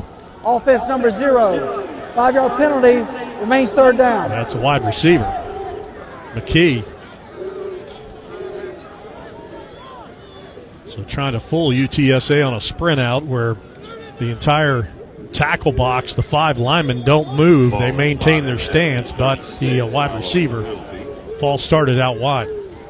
3rd down and 9. 3rd down and 9. Hudson 3 of 6, 26 yards through the air, 21-0 UTSA, 5:48 to play until halftime. Snap back, 4-man rush. Hudson flushed out to his right, rolling, looking, throwing, passes caught, 49-yard line, and that'll be a 1st down. Jamison Tucker saw Frazier in coverage, but a step behind, and Tucker will move the sticks. Oh, this was excellent work from Tad Hudson because initially the coverage was there. The pressure gets in the face of Hudson. He stayed composed and then gets outside of the pocket, and he threw a strike on the run, especially when his team needed a play. He provided it. 4-star coming out of high school, and that was a 4-star play right there. As Hudson now fakes it. Little half roll out to the left, throws, and again's got Tucker along the sideline, shoved out of bounds in the UTSA bench area at the 30-yard line, and another Coastal Carolina 1st down. Well, those 2 passing plays, Hudson, very accurate. It just looks like there's a different energy now coming out of the huddle and guys getting lined up, but that was a nice job just reading the defense again and going where you had an opportunity to pick it up. At the UTSA 30. Best drive of the afternoon for the Chanticleers. 1st and 10, ball at the 30, and now the center judge will. The previous play of a completed catch is under review. We'll get our first review of the game. They want to see if Tucker got a foot in, but it looked to me like he got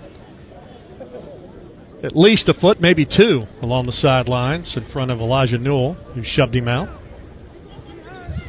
Take a look at the replay here. That right foot out of bounds before he catches the ball is the question. He definitely got the left end, and then did he secure the catch? There might be a little question there because when do you rule that he had possession of the ball, because he's kind of holding that like a loaf of bread and then adjust the football when he's already stepped out of bounds. And is there enough to overturn it? And initially it looked like, yeah, this was definitely a catch, but you're right, as his feet were coming out of bounds, the ball does move slightly. Yeah, it looked like at least one hand came off the ball when he went to adjust it. So this is going to be a tough call, and that's why the replay booth, those guys make a lot of money. Make calls like this. 4:41 to play. If it stands, 1st and 10, ball at the 30. We're in the second quarter, 21-0 UTSA leading Coastal Carolina. College football continues on Bowl Season Radio. Coming up next, it's the famous Idaho Potato Bowl. Northern Illinois and Fresno State coming up at 2:30 Eastern on many of these same radio stations.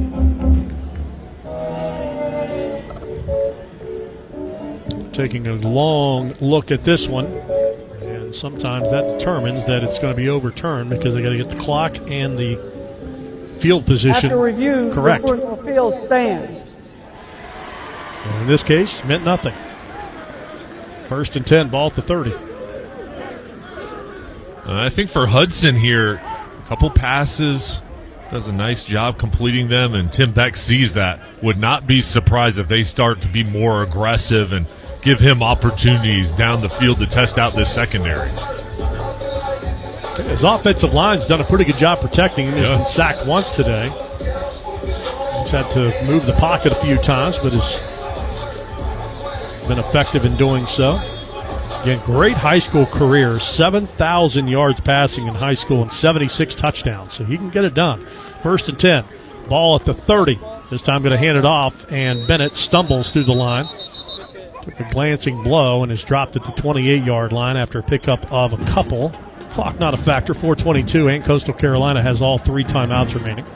And for this opportunity for Hudson, first snaps of the season and highly regarded coming out of high school, and now for him an opportunity to put out film and try to compete in today's ballgame, so you know that he was really excited about this opportunity to go against a good defense. And for UTSA, in the back of their mind, they're thinking blowing leads. They were up 35-7 at Tulsa earlier this season and lost that game.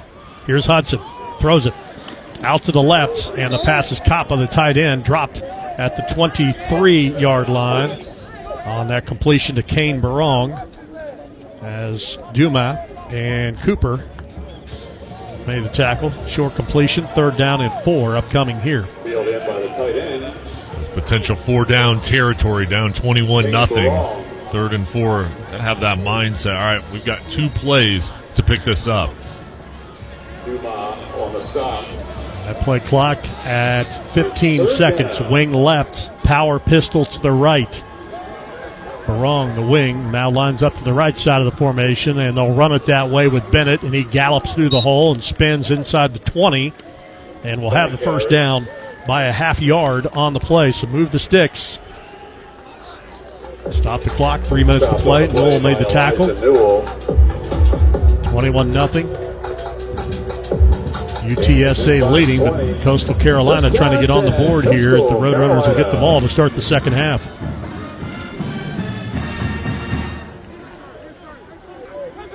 Bennett, 11 rushing touchdowns, lines up to the right of the quarterback, Hudson, who takes the snap, gives it to Bennett. Bennett weaves his way back towards the center of the field, gets hit at the 15-yard line on a solid shot by Owen Pee-wee, who got the start today, a linebacker for UTSA.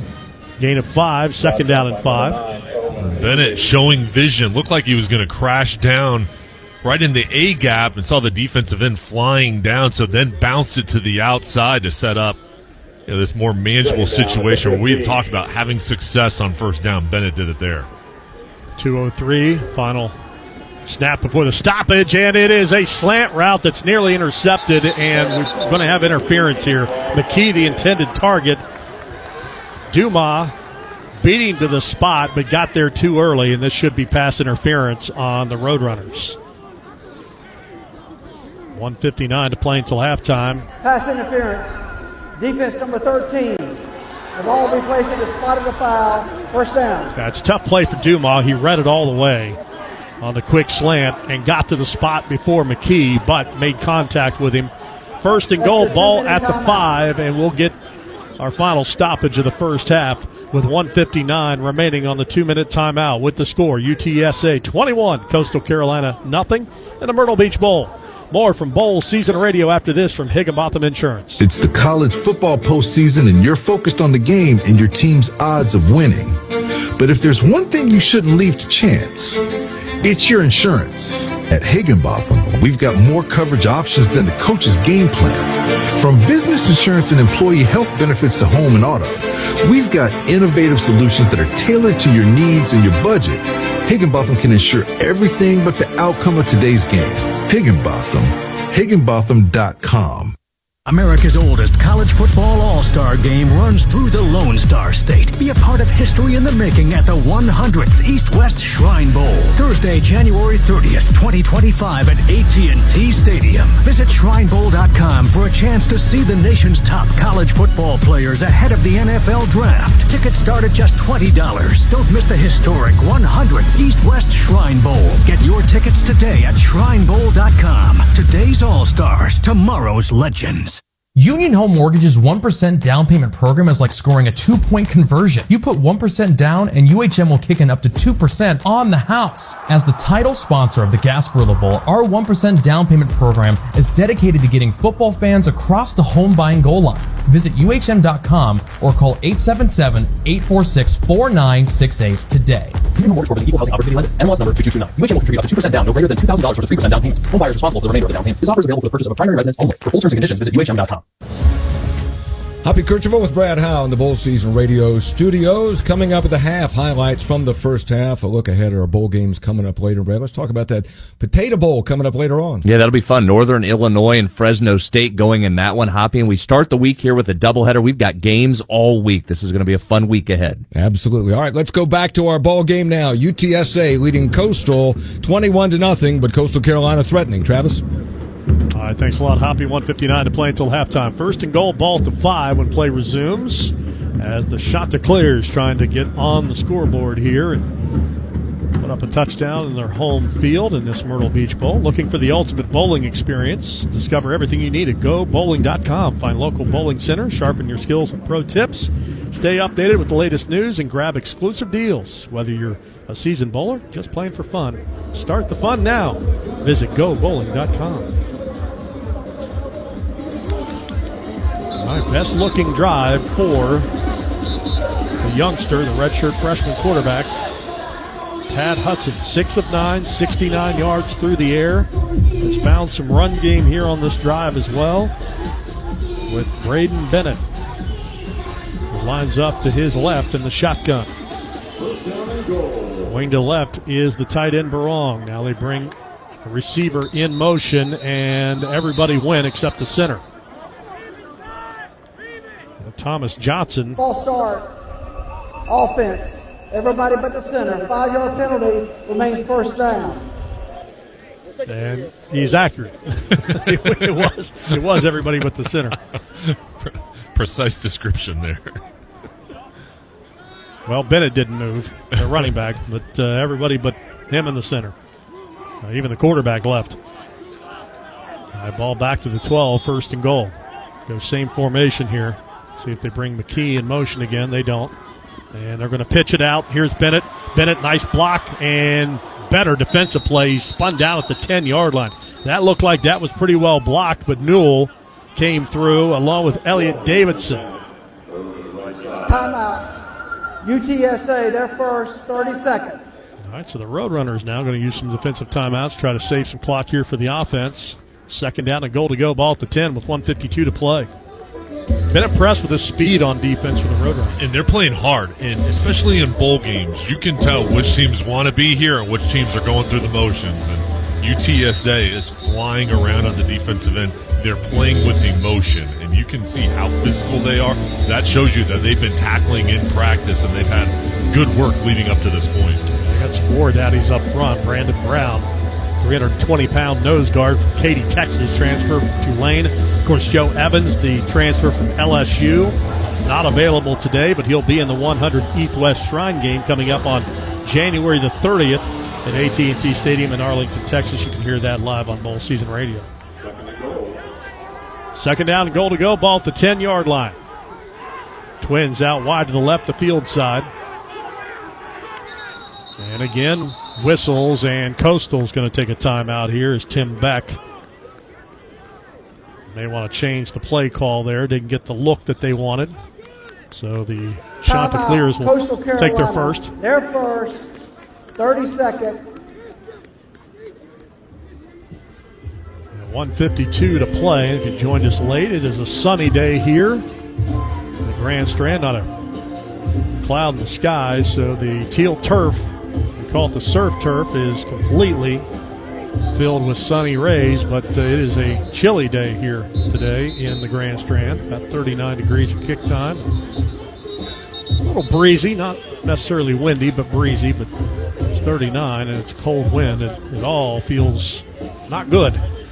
Molly Cotton's down in at Molly. You guys have talked about how Tad Hudson has started to look a little bit more comfortable here in this Coastal Carolina offense. We've talked how Coastal playing with some guys that aren't the usual suspects out there in the starting lineup, but Coach Beck says that it's refreshing. There is a lot of excitement around this program right now and around this game specifically because you have guys that haven't played a lot, but they know they're getting their chance, and maybe you're starting to see a little bit more confidence grow with this Coastal Carolina team. Quarterback draw on second down, and Hudson gets banged around. Ligon got him up high and knocked him down. UTSA, their second, 30 seconds. Please reset the game clock to 1:47. Spread and ran the quarterback draw, trying to get Hudson into the end zone. He did get down to the 6-yard line for Vic Shaw, and Ligon made the tackle on him, and it's going to be third down and goal from the 6. And Jay, if you're Tim Beck, you're in a situation here now where if you don't convert here on third down, I know that this is not a field goal game, but I mean, mentally, if you come away on this drive with nothing, that really hurts you. Yeah, I think here, it's the mindset is touchdown, and we're going for it on fourth down, but it depends what you get here. If you get sacked or you don't pick anything up, I think you have to kick the field goal to get points. But if you can pick up a couple yards, then I think you have to go for it. But I think the biggest thing here is to try to create some deception to get this defense questioning where the ball is. Third and goal from the 6. Hudson takes the snap, keep it on the ground with Bennett. He'll fight down to the 3, and that's probably actually put him at the 4. So he picks up a couple as Brandon Brown, that big nose guard, made the tackle again. And timeout. UTSA, that's their third, 30 seconds. And the Roadrunners have preserved a good amount of clock here, 1:43. And I think you run it there because you're going to go on fourth. Yeah, I think for them, you say, okay, listen, we can pick up a couple here, then we're going for it. So you run the ball, and then now you set yourself up 4th and 4 to try to come up with the touchdown here, knowing that UTSA is going to call the timeout. You have an opportunity to make sure everybody's on the same page. Well, the team 6-6. Coastal with wins this year. They started 3-0, defeated Jacksonville State, and former Jacksonville State head coach Rich Rodriguez, who is back at West Virginia, defeated William & Mary and won at Temple. We're losing at Virginia. Picked up wins over Old Dominion, Appalachian State, and Georgia State in their final game of the regular season to become bowl eligible. All right, here we go. 4th down and goal to go. Ball at the 4-yard line.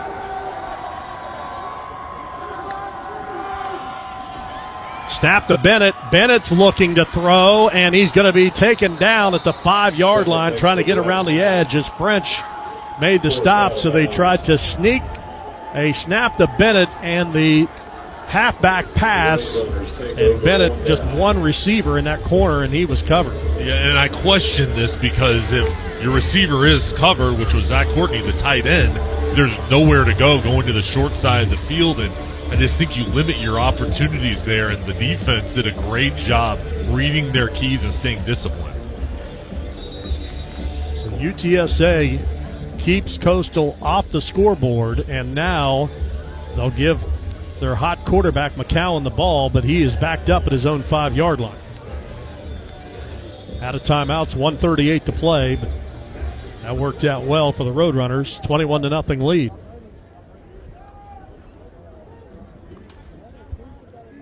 First and 10 from the 5. McCowan takes the snap 2 yards deep in the end zone, throws it into the flat. The pass is dropped.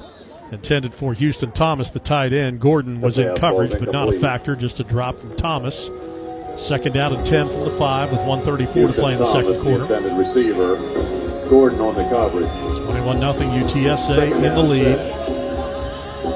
Owen McCown, 8 of 10, 126 yards, touchdown, no interception. Sacked once. Thomas, the tight end, lines up in the H-back position. They're going to hand the ball off, looking to bounce outside, breaking one tackle. Now to the 12-yard line comes the running back, Brandon Hyde Jr. As Bruce right side. Comes over to make the tackle. Gain to the 11. Clock is rolling to 1:15. Coastal Carolina's got a couple of timeouts here. I'm surprised they didn't use one there. Now McCown's got a chance here to take time off the clock. He's going to get a free play. Defensive end was offsides. The sideline pass is caught by McEwen, and he's out of bounds at the 28, so they'll take the play in a gain of 17. 1 minute to play. And that was a good job there with the snap count to get the jump. Offside. Defense in the neutral zone at the snap. The penalties declined. Results of the play are first down. Gain to the 28-yard line. Minute to play. And UTSA is out of timeouts. So they need to pick up first downs to get the clock stopped here or work the sideline. But still a minute to play, so you've got some middle of the field shots still available. McCown does a check with me, walks up behind his center, C.J. James. Changes the protection, seeing the Coastal Carolina showing blitz. Linebackers in the gaps. Now they back out. Here's McCown, middle screen. Pass pulled in by McEwen, and McEwen is going to be dropped. And then trying to root that ball out of there at the 25-yard line before he went down. The ruling on the field is forward progress, second down. We'll see when they spot the ball if they ruled forward progress stop, so that is not reviewable. Gain of a yard to the 29. To the 29. Second down. Pass into the flat. It is caught. Ducking out of bounds is Amador. He's been busy here in this first half. Gain of 9. Or 8, rather. Eubank made the tackle. David Amador. UTSA kind of going methodically here. 25 seconds left. Just hoping they can get this ball across midfield to at least have an opportunity to take a shot at the end zone. Got a good kicker. And Tate Sandell, career-long 54. That came against Memphis. He's been really good. 2 of 5 from 50 and beyond. 7 of 8 in the 40s. All right, 25 seconds now. They need to work the sideline. Got to convert the first down first. McCown against the blitz. Throws it over the middle. Tight end.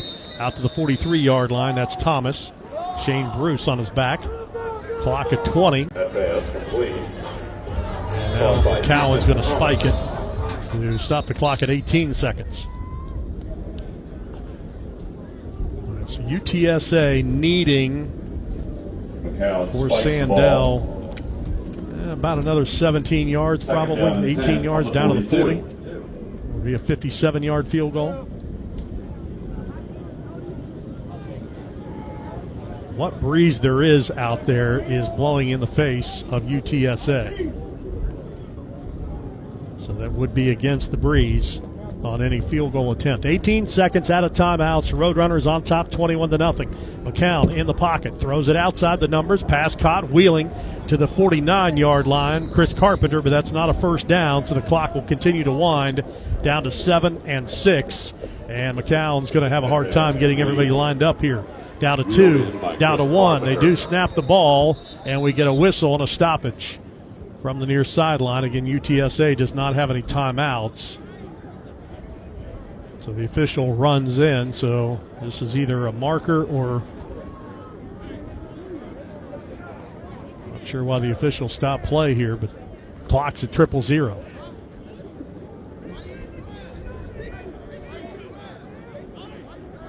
Side judge came running in from the UTSA sideline. And again, the Roadrunners are out of timeouts. There's 5 of them huddling up. And Coastal Carolina now kind of, as they're waiting to call, everybody backing up for a possible final play in a Hail Mary situation.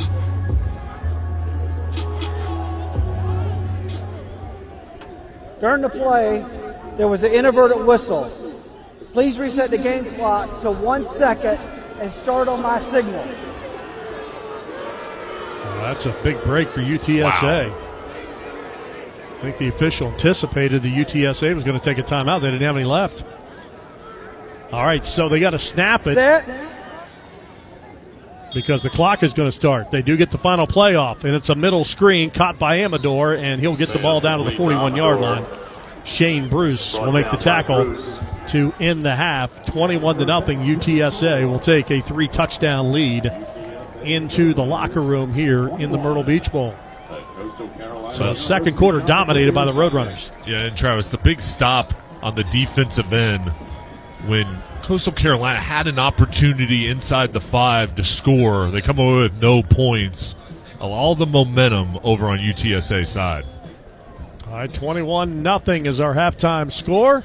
Let's go downstairs to Molly. Coach Tad Hudson, in his first start, what'd you make of his first half? You know, a little shaky at times, but for the most part, okay. You know, we've been trying to run the football a little bit at them, and they're loading up, and we got to do a better job in the second half helping them. What do you tell your team about the penalties and try to focus in and improve that? Yeah, I mean, there's some frustration set in. Obviously, we're trying to play hard, and we're not playing very smart right now. Thanks, Coach. Thank you.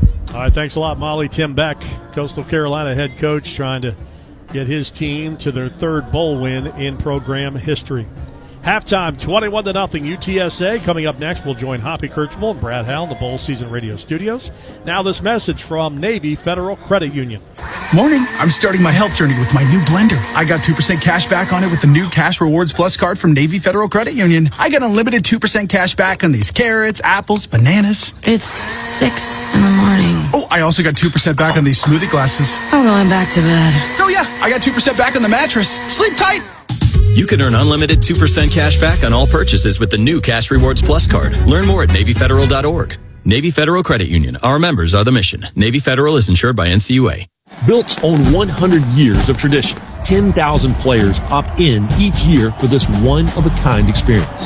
1.5 million fans join them in person, while over 95 million fans watch the most interesting celebrations, from the mountains to the desert, the city to the beach, distributing over $100 million to the participating institutions and positively impacting communities across the country. This means something. This is bowl season, a celebration of college football. America's oldest college football all-star game runs through the Lone Star State. Be a part of history in the making at the 100th East-West Shrine Bowl. Thursday, January 30th, 2025 at AT&T Stadium. Visit shrinebowl.com for a chance to see the nation's top college football players ahead of the NFL Draft. Tickets start at just $20. Don't miss the historic 100th East-West Shrine Bowl. Get your tickets today at shrinebowl.com. Today's all-stars, tomorrow's legends.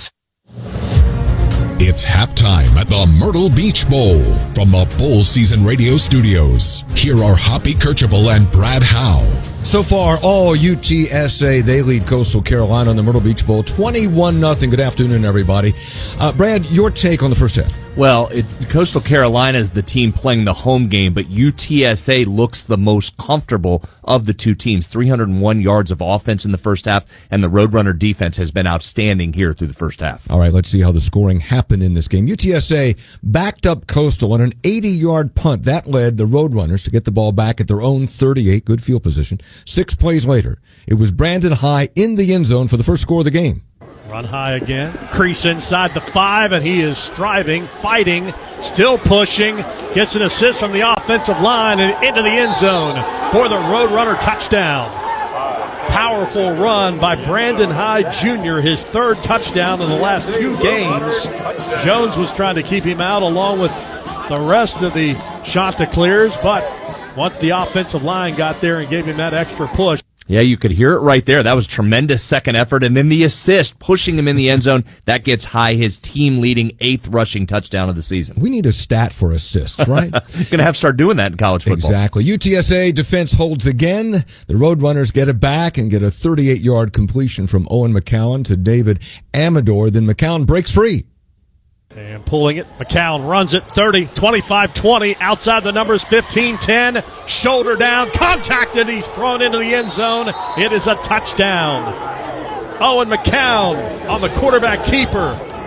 Tobias Fletcher threw him into the end zone, but it's a 35-yard scamper for the redshirt sophomore quarterback, and the Roadrunners score again. McCown untouched, Hoppy, for most of that, then turned into a fullback, lowers his shoulder and got into the end zone. That capped a 4-play, 81-yard drive that took just a minute and 45 seconds to extend that Roadrunner lead to 14-0.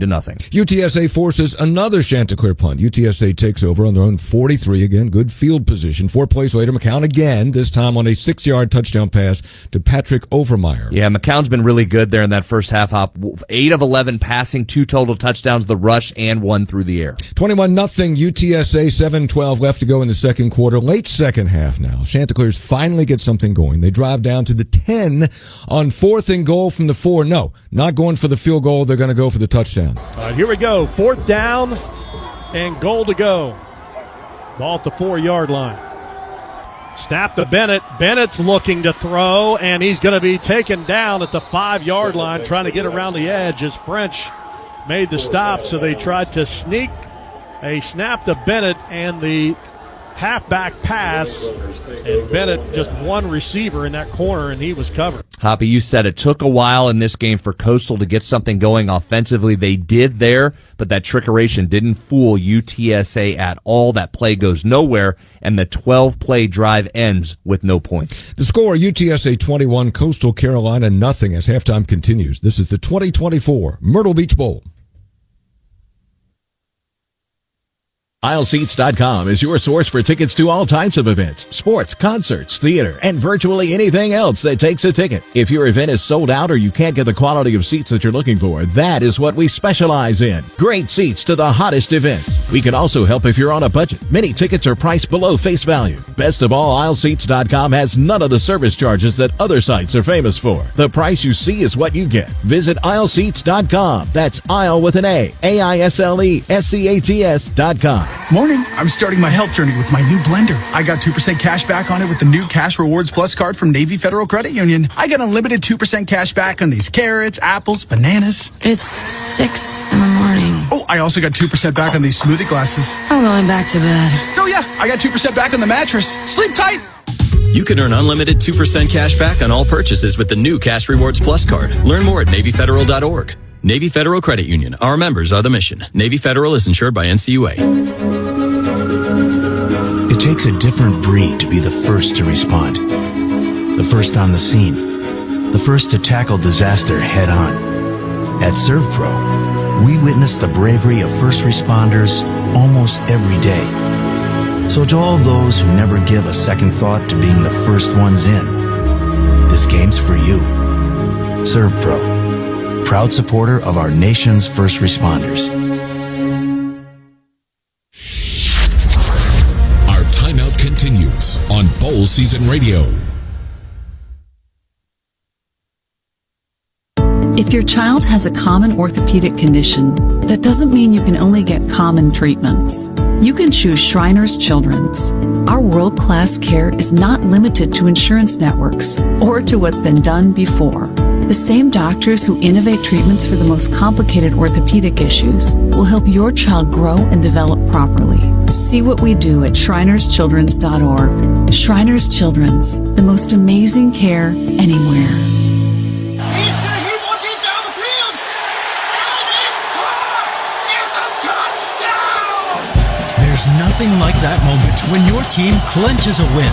The Friday night lights, all those Saturday tailgate traditions, hours in front of the TV on Sunday. Football means tradition. Whether you played or cheered along, the feeling of game day never ends. Join the community and celebrate the game. Follow us on Facebook, Twitter, and Instagram at Football Matters. We asked parents who adopted teens to share their journey. If you build a relationship, then it becomes easier. If you build trust, it becomes easier. As a parent, you want what's best for your child. To give them the love that a child needs is probably the best thing you can do for a teenager. Learn about adopting a teen from foster care. Visit adoptuskids.org to learn more. A message brought to you by Adopt US Kids, the U.S. Department of Health and Human Services, and the Ad Council.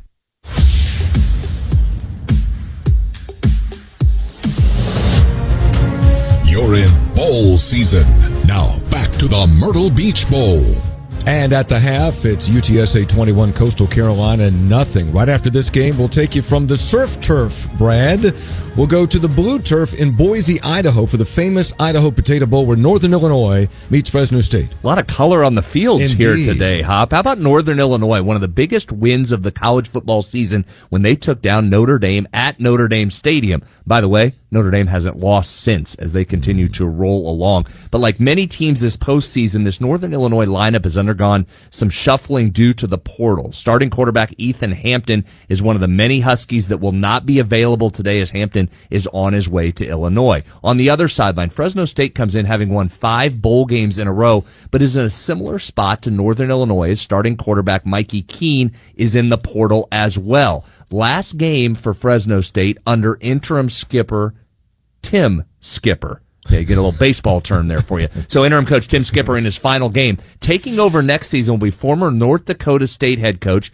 and Wartburg College, a small school in Iowa, alum Matt Entz, as he'll be taking over the Bulldogs next season. Entz spent this last season with Lincoln Riley at USC. So fun matchup coming up, even though lineups on both sides are going to be shuffled today. You just went real deep on those guys. Christmas Eve night in Honolulu. It's the Hawaii Bowl as South Florida takes on San Jose State. Yeah, former Navy head coach and current San Jose State head coach Ken Nia'atalolo returns to Hawaii. He played quarterback for the Rainbow Warriors, but there's a lot of missing players in this game as well. How about star wide receiver Nick Nash out for San Jose State? Listen to these numbers, Hoppy. 104 catches, 1,300 plus receiving yards, and 16 touchdowns. Nash won the Triple Crown receiving in college football, where he led the country in all of those categories: catches, receptions, and touchdowns. So it's next man up at receiver for the Spartans. That'll be Justin Lockett, who had nearly 1,000 yards receiving on the season. One of the big questions for USF coming into this, Byron Brown. Will he play or will he not play at quarterback? He was injured in late September, has been practicing, would be a big boost to the Bulls if he returns. He had 4,000 total yards last year and 37 touchdowns.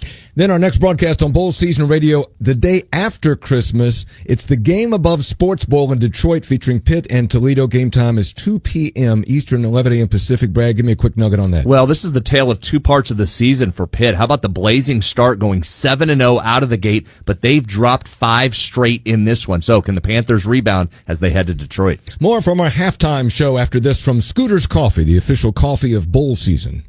Today's cup of Scooter's coffee was hard-earned in the trenches of School Zone Triumph.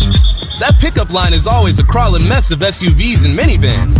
But you timed it perfectly, getting there precisely between long-waiting early arrivers and last-minute moms. Even got a nice job from the oldest. Sure, he called your bruh, but you'll take it. So enjoy that Scooter's coffee, you pickup line prodigy. You earned it. Scooter's Coffee. You earned it.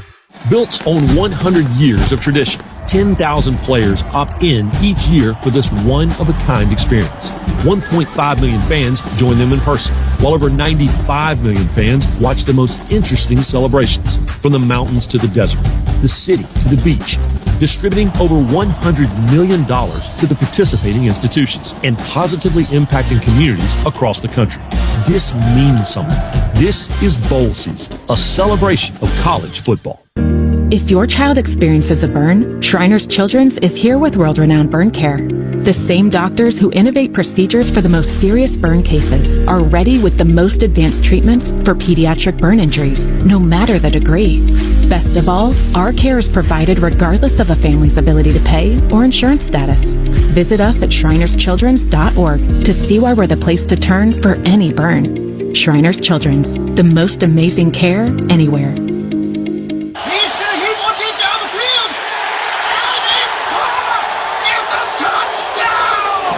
There's nothing like that moment when your team clinches a win. The Friday night lights, all those Saturday tailgate traditions, hours in front of the TV on Sunday. Football means tradition.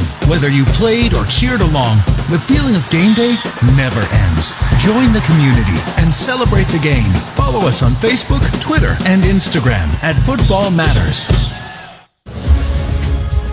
Back at the Bowl Season Radio studios, Hoppy Kercheval, Brad Howe, Kyle Wiggs at the controls. UTSA leading Coastal Carolina 21-0. Brad, what stats stand out to you? Well, a couple things, and first and foremost, I think it's that UTSA defense shutting out Coastal there in the first half, giving up just 2.9 yards per carry, but Coastal having trouble throwing it as well. So the Roadrunner defense really impressive. And then this is one of those games, Hop, where the time of possession is lying to you. Coastal with 18 and a half minutes of time of possession in the first half to just 11:25 for UTSA, yet the score is flipped. Roadrunners up 21-0. And you wonder where Coastal is going to be, because that was big at the end. That defensive stand by UTSA was huge because Coastal was about to get into the end zone. UTSA stopped them. Yeah, a chance to grab some of that momentum back. UTSA kept it, and then as we look in the second half, Owen McCowan was a story offensively in the first half. He looks to continue. All right, UTSA 21, Coastal Carolina nothing. Will return to Brooks Stadium in Conway, South Carolina in 3 minutes to rejoin Travis Jones, Jay Sonhalter, and Molly Cotton. This is the Myrtle Beach Bowl on Bowl Season Radio. Morning. I'm starting my health journey with my new blender. I got 2% cash back on it with the new Cash Rewards Plus card from Navy Federal Credit Union. I got unlimited % cash back on these carrots, apples, bananas. It's 6 in the morning. Oh, I also got 2% back on these smoothie glasses. I'm going back to bed. Oh yeah, I got 2% back on the mattress. Sleep tight. You can earn unlimited 2% cash back on all purchases with the new Cash Rewards Plus card. Learn more at NavyFederal.org. Navy Federal Credit Union. Our members are the mission. Navy Federal is insured by NCUA. When you dedicate your life to saving others, don't you deserve something dedicated to you? AT&T and FirstNet think so. That's why the government chose AT&T to build FirstNet, a one-of-a-kind nationwide network for first responders. Because their connection changes everything. FirstNet, built with AT&T. He's gonna hit one deep down the field, and it's caught! It's a touchdown! There's nothing like that moment when your team clinches a win. The Friday night lights, all those Saturday tailgate traditions, hours in front of the TV on Sunday. Football means tradition. Whether you played or belong, the feeling of game day never ends. Join the community and celebrate the game. Follow us on Facebook, Twitter, and Instagram at Football Matters. Our timeout continues on Bowl Season Radio. We asked parents who adopted teens to share their journey. When I met both of them, it was like my missing pieces were found. Like it was just like an instant, these are my kids. If you're considering adopting a teen, just do it. Kids need families. I don't care the age, everybody deserves a family. Learn about adopting a teen from foster care. Visit adoptuskids.org to learn more. A message brought to you by Adopt US Kids, the U.S. Department of Health and Human Services, and the Ad Council. For 75 years, the National Football Foundation and College Hall of Fame, through programs and initiatives like the College Football Hall of Fame, Campbell Trophy, and National Scholar Athlete Awards, has strengthened communities, promoted education, preserved opportunities, and protected the game. To learn more and become a member, visit footballfoundation.org. That's footballfoundation.org. If your child experiences a burn, Shriners Children's is here with world-renowned burn care. The same doctors who innovate procedures for the most serious burn cases are ready with the most advanced treatments for pediatric burn injuries, no matter the degree. Best of all, our care is provided regardless of a family's ability to pay or insurance status. Visit us at shrinerschildrens.org to see why we're the place to turn for any burn. Shriners Children's, the most amazing care anywhere.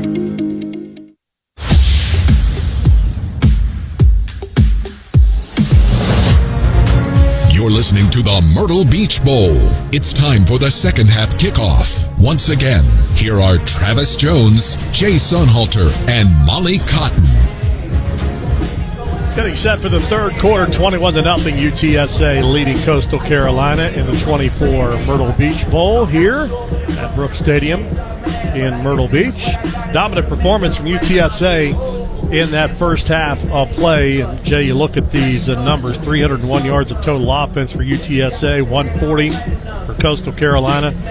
Chanticleers punted 5 times in that first half, 15-8 on first downs in favor of the Roadrunners. So just a pretty complete performance for UTSA in the first half. Yeah, that message at the halftime break from the coaching staff is, hey, listen, great job. Let's go out and finish the rest of the ballgame playing the same way. Owen McCown really efficient. 14 for 17 on the day, and I think the big story is the defense. They've been flying around, and there really haven't been any opportunities for Coastal Carolina over the top to take any shots at all, Travis. Halftime stats brought to you by Genius Sports, a global leader in sports technology, and Jeff Traylor happy with his team's performance in the first half, needless to say, and Molly Cotton caught up with him at halftime.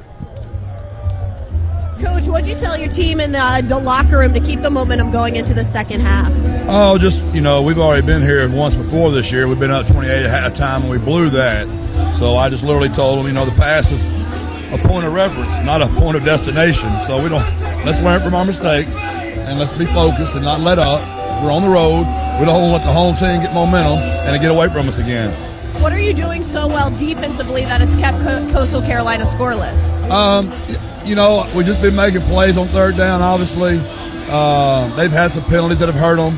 They've had the ball quite a bit. It's a little concerning. They had the ball 18 minutes. We only had it like 11 or 12. So I'd say made plays in crucial moments, but we haven't dominated like the score might look like just because they've had the ball so much. Thanks, Coach. Thank you. All right, thanks a lot, Molly. And a kickoff for Coastal Carolina to start the second half. Liam Gray with a sky kick called for a fair catch and taken out near the 30-yard line. Put it down right at the 30, and that's where UTSA will go to work. First and 10. Had to be impressed with Owen McCown in the first half. 14 of 17, 173 yards. He also rushed for 32, had that 35-yard touchdown run. He was impressive. He showed a lot, and just the way he was composed, making good decisions, getting everybody involved through the air. But you saw his leadership ability on that touchdown run, the way he just kind of carried his team and plowed into the end zone. Everybody came to support him after that play. Quad receivers 4 to the right. Snap back, and it's going to be a screen pass out there to Brandon High, the running back over the 35, 40, 45, and he will take it all the way out near midfield. I've been impressed with UTSA and their offense. They scheme up some nice stuff. Brown and Jones made the tackle. That time it was quad receivers, and High was a part of that, the running back, and it was just a simple running back screen out behind 3 blockers. First and 10, ball at the 48-yard line. Counter motion from the tight end. Handoff this time to High. Big running room, 50. Near side, 45, 40. And he's run out of bounds near the 33-yard line. Put him out to 35. So another big gain for Brandon High Jr. Knocked out by from Jones. Spring, Texas. Jones made the tackle. He's making the most of his First down opportunity and today. 10. He just heads over to the sideline to get a break. 8 carries, 2 catches on the day, but they're highlighting him, giving him opportunities and moving the chains. A career high, 92 rushing yards earlier this season against the Pirates of East Carolina. First and 10, ball at the 35-yard line, and UTSA picking up where they left off. Here comes a reverse, and it's a flea flicker back to McCown. It's going to throw to the sideline, broken up. Dan Dishman, the tight end, was open at the 12-yard line, but maybe on Jones again with outstanding closing speed, came over and broke that up. And Jones just staying back in his safety position, reading it and not moving too far over towards the left when the fake occurred. He stayed at home and made the play. Yeah, nice play there by Jones as he's got pass breakup and now a tackle on this drive. Transfer from Wisconsin. He's from Southlake, Texas. And it's a second down run and not much push there off the left side, and that'll be a gain of a yard, and that's it for High. As Gorham Welsh, Sawyer Gorham Welsh, the defensive lineman, made the tackle. And for Coastal Carolina, imperative here. You've got to get a stop. And this defense right now, again, a lot of new faces, an opportunity for you guys to make a statement. You've got to get pressure on McCown this third and long. UTSA 5 of 7 on third down conversions, but this is third and long, 3rd and 8. From the Coastal Carolina 33-yard line, empty set. McCown motions High.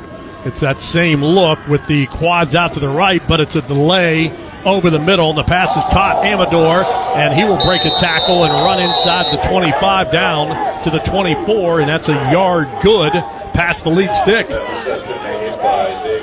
It's Cash and Gorham Welsh on the tackle. That was a nicely designed play with the defense looking like the ball was going to go over towards the right, and then Amador came across on a crossing route and just fought his way through for the first down.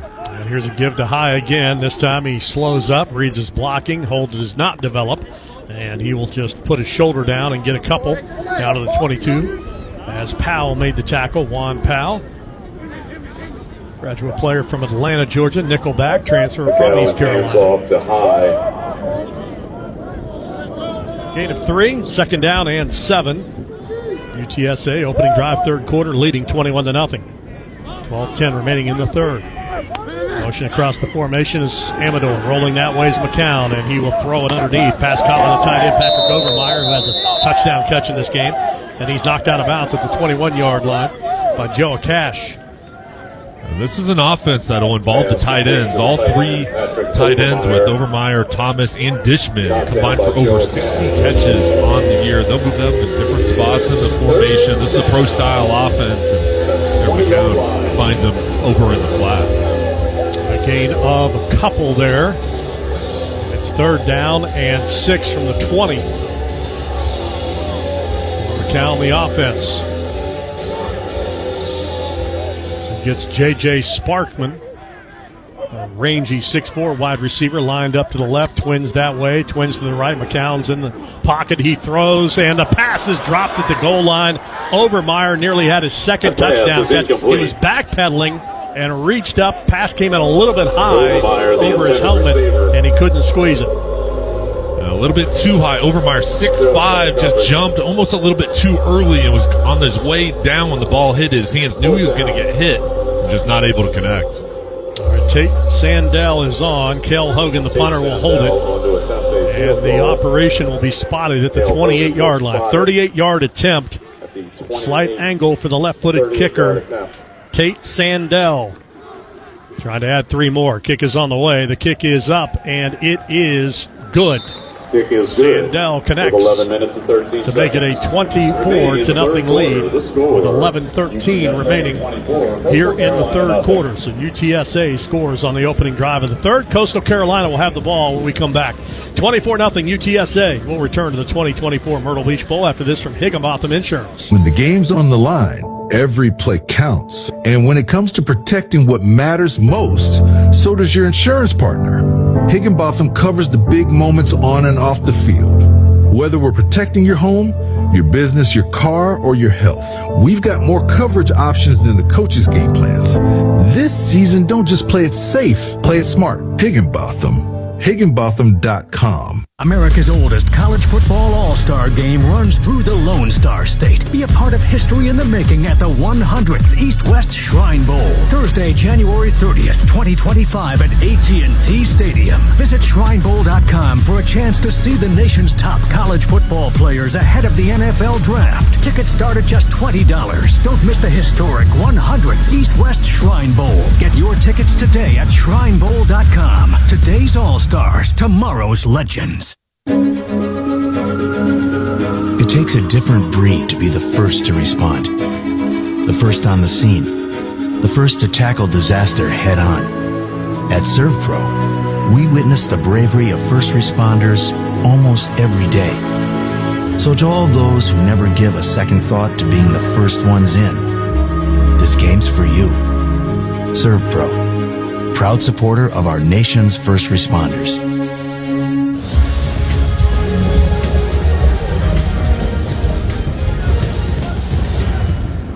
Tate Sandell with the 38-yard field goal, 24-0 UTSA leading Coastal Carolina in the Myrtle Beach Bowl. Let's pause 10 seconds.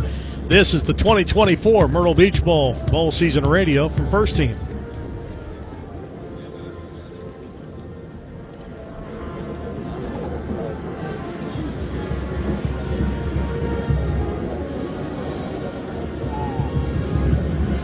UTSA trying to win their second bowl game in program history. Again, this is an infant program, started in 2011. 90 wins, 81 losses in their history. And Jeff Traylor, all-time leading coach in UTSA history. And for more on Coach Traylor, here's Molly Cotton. Well, we heard from Coach Traylor coming into this second half, reminding the guys that they have held a lead before here in this football season that has seen plenty of ups and plenty of downs. Now, tight end Houston Thomas coming into this game talked about Coach Traylor. And look, when you look around the country at college football and a lot of transfer portal stuff, a lot of guys opting out, UTSA doesn't have that. And Houston Thomas credited Jeff Traylor, saying so many guys are playing in this game because of the respect they have for their head coach. They want to go out there and do everything they can for him and return to this program because they believe that much in what is building and what has been here at UTSA under Jeff Traylor. Yeah, case in point, Eddie Marburger is their backup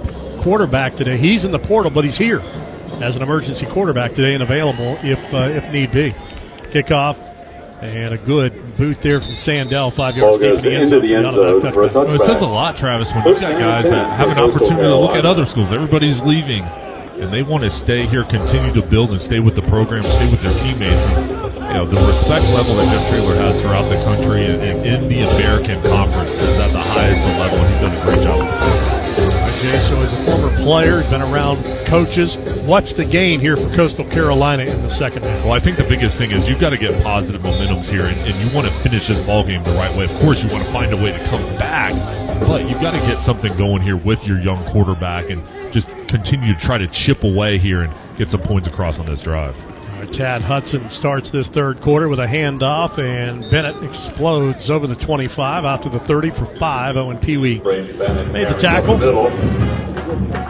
Hudson first half, Jay didn't ask him to do a whole lot, but he was solid.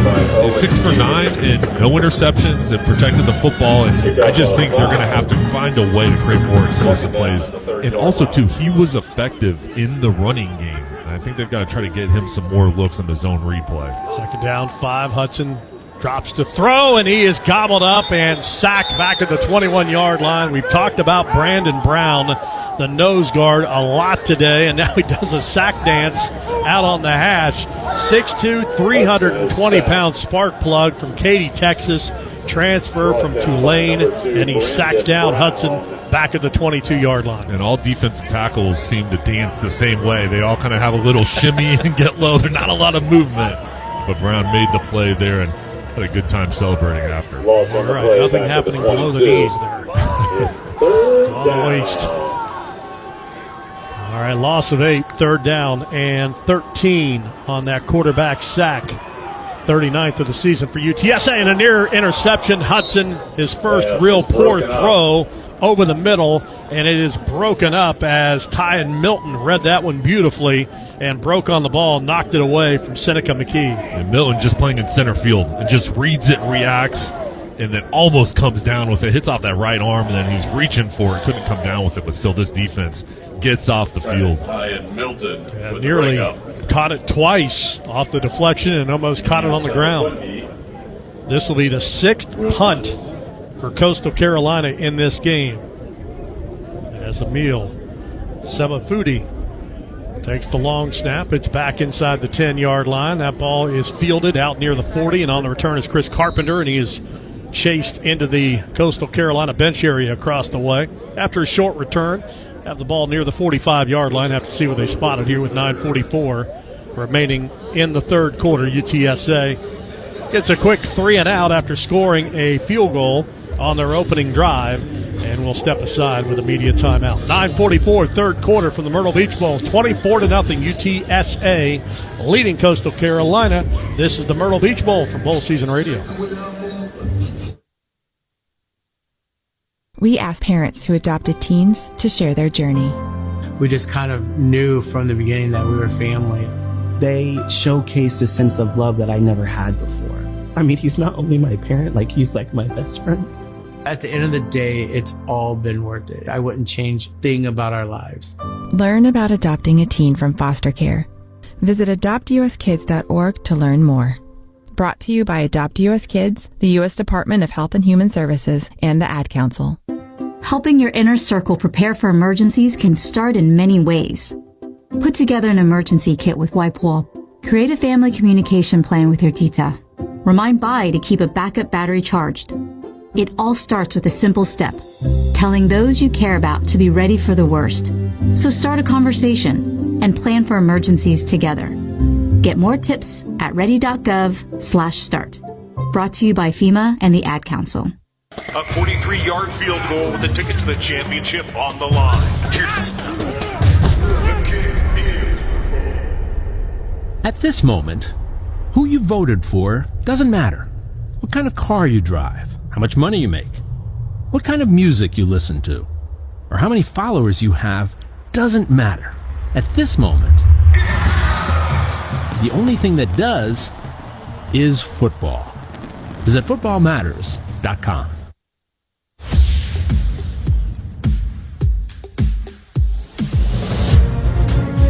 This is the Myrtle Beach Bowl from Bowl Season Radio. Second drive of the second half for UTSA. Roadrunners leading 24-0 in the Myrtle Beach Bowl. Scooter's Coffee, the official coffee of bowl season. I'd like to congratulate the athletes and staff. Work hard and commit. That has earned them a place in today's exciting bowl game. Scooter's Coffee, amazing drinks, amazing people, amazingly fast. So UTSA with a 21-0 halftime lead. They scored on a field goal drive to start this third quarter of play. Have the ball back for the second time in command, leading 24-0. Fifth bowl appearance, 1-4 overall. I mentioned top of the broadcast, they beat the Thundering Herd of Marshall last year in the Frisco Bowl. This is just their third bowl appearance outside the state of Texas. Often don't leave the Central Time Zone either. I think here, Travis, an opportunity, if you're coming out on the field, to really put your foot on the gas pedal. And I would take a shot. You're up 24-0, but you can really come out here, be aggressive with Coastal Carolina on their heels. Maybe take a shot here on first down. Good field position at their own 44-yard line. Brandon High's the running back to the left of Owen McCown. He is ready. Motions the tight end. Overmeyer across the formation from right to left. Going to throw a receiver screen. Amador makes the catch. Turns over the 50, 45, 40. Near sideline 35, 30. And he's shoved out at the 28-yard line by Powell. David Amador. So Amador has been a nice feature in this offense today. He has a carry that went for 32 yards. And pulls in another catch on a short throw and run. That's his 8th catch of the afternoon. He's nearing 100 yards. And he's slippery on the outside, and Patrick Overmeyer, the tight end, was lined up over in the slot, made the key block. And a run. Here's High. Getting outside. Nice block out on the edge. It was clean by the tight end. I know that was Amador again, the wide receiver that sprung him, and High steps out at the 13-yard line by Jaden Bryant on the shove out, but now the Roadrunners picking it up in chunks. Well, coaches talk about being physical, and UTSA showing it on the perimeter on the outside. Playing fast. Wide receiver screen. McEwen makes the catch. Blocking breaks down, and McEwen is going to be gang tackled. They swarm at the 14-yard line. Again, Juan Powell leading the charge. Loss of a yard on that play. It's second down and 11. Coastal Carolina saying enough is enough, and they're just blowing through the block to make the play. And this defense here, all right, still 3-score game right now, 24-0. But you've got to get a stop here. You cannot give up any more points. You really have to try to create a turnover and get a spark play on the defensive end. 8:25, third quarter. Second down, long 10. As they spot it at the 14-yard line. Count coming off a 340-yard performance against Florida Atlantic. Rolls out, open teal grass in this case, and he will do a hook slide at the 8-yard line. Picks up 6 yards on the scramble in front of Brown and Powell, and it's going to be third down and medium. This is an underrated part of his game, is his ability to throw on the run and then take off and run and use his legs. It just poses pressure on a defense, and he stresses out the edge defenders. 300 yards rushing on the season for Owen McCown. Now he motions High out of the backfield, goes empty. Trips right, twins to the field side left. 3rd and 5 from the 9. Snap back to McCown. Looks left, fires, and the pass is broken up. Yard deep in the end zone along the near sideline, intended for Carpenter and Gordon. Good job in coverage to the Coastal defense for the second time in this quarter. Bends but bows up and forces a field goal attempt. Gordon just reached that left hand there, and McCown missed a wide open area over the middle of the field where the slant opportunity was there for a touchdown. Yeah, had Hardy right over the middle, but was locked into the left. All right, Tate Sandell, chip shot, 27-yard field goal out of the hold of Hogan. Snap back, hold down, and Sandell's kick is away, and it is right down Main Street and good. 7:23 remaining in the third quarter. UTSA gets a pair of field goal drives here in the third to extend the lead to 27-0. 7:23 remaining, quarter number 3. Now this from AT&T FirstNet. When you dedicate your life to saving others, don't you deserve something dedicated to you? AT&T and FirstNet think so. That's why the government chose AT&T to build FirstNet, a one-of-a-kind nationwide network for first responders. Because their connection changes everything. FirstNet, built with AT&T. Did you know there's money hidden inside your home? No, not some spare change behind your couch cushions. I'm talking about home equity. Right now, most homeowners have more than $200,000 of equity built up in their home. And UHM has ways to help you tap into that equity to pay for things like debt, home improvements, and more. So put those couch cushions back in place and head on over to UHM.com to get a cash estimate today. Union Home Mortgage Corp is an equal housing opportunity lender. NMLS number 2229. Morning. I'm starting my health journey with my new blender. I got 2% cash back on it with the new Cash Rewards Plus card from Navy Federal Credit Union. I got unlimited 2% cash back on these carrots, apples, bananas. It's 6 in the morning. Oh, I also got 2% back on these smoothie glasses. I'm going back to bed. Oh yeah, I got 2% back on the mattress. Sleep tight. You can earn unlimited 2% cash back on all purchases with the new Cash Rewards Plus card. Learn more at NavyFederal.org. Navy Federal Credit Union. Our members are the mission. Navy Federal is insured by NCUA. Steps up. Simpson deep for the touchdown. 7:23, third quarter, 27-0. UTSA has come out of the locker room with a big lead and certainly not lost any momentum or any intensity, and Molly's down on the sideline. Certainly have not lost the intensity or even entertainment, because I must say UTSA sidelines having a pretty good time. And despite having this 27-0 lead, the coaches again still challenging their guys, saying, "Hey, on the defensive side, we still look slow out there. You guys got to get out there and make some plays." The players have challenged themselves and each other, saying, "We cannot allow Coastal to score on us. We've made it this far. Let's just pitch a shutout here the rest of the way." Yeah, the other thing they need to concentrate on is they've got a 22-game streak going on with forcing a turnover. They've not forced it yet today. And you know that's a message down on the side, but that's a great point to Molly's conversation. It's whenever you have an opportunity for a shutout, that is a special thing as a defensive player. You want to continue to play at a high level. And, we talked in the opening of the broadcast, 0-6 on the road. This is an opportunity to pick up a road win in their mind here at the Myrtle Beach Bowl. That's good defense. Again, it's kind of puzzling how this team has given up 31 points a game on defense. It's shocking. I mean, when you watch them, the way they fly around, they've been disciplined today and just really swarming to the football. And this is a team, I think, that has really high aspirations going into next season in the AAC. All right, here's Sandell's kickoff, and that one is going to land and splash a yard deep in the end zone. That ball goes the gold end zones here. First down and 10 the teal turf. Coastal Carolina. Brooke steady ball from the 25-yard line, 1st and 10. Back on McCown, his numbers, he has been rock solid here today. 229 yards passing and a touchdown. Has run for 37. We talked about his dad, Josh McCown, the NFL quarterback, but he's got a nice bloodline. His uncle Randy also played college football, Texas A&M. His uncle Luke, may recall him. He's a fullback. Louisiana Tech, played with the Browns, Tampa Bay, Jacksonville Saints, and the Falcons in his NFL career. There's a deep pass out and short-armed incomplete as Hudson, not enough arm to get it out to Jamison Tucker on that play. Second down and 10.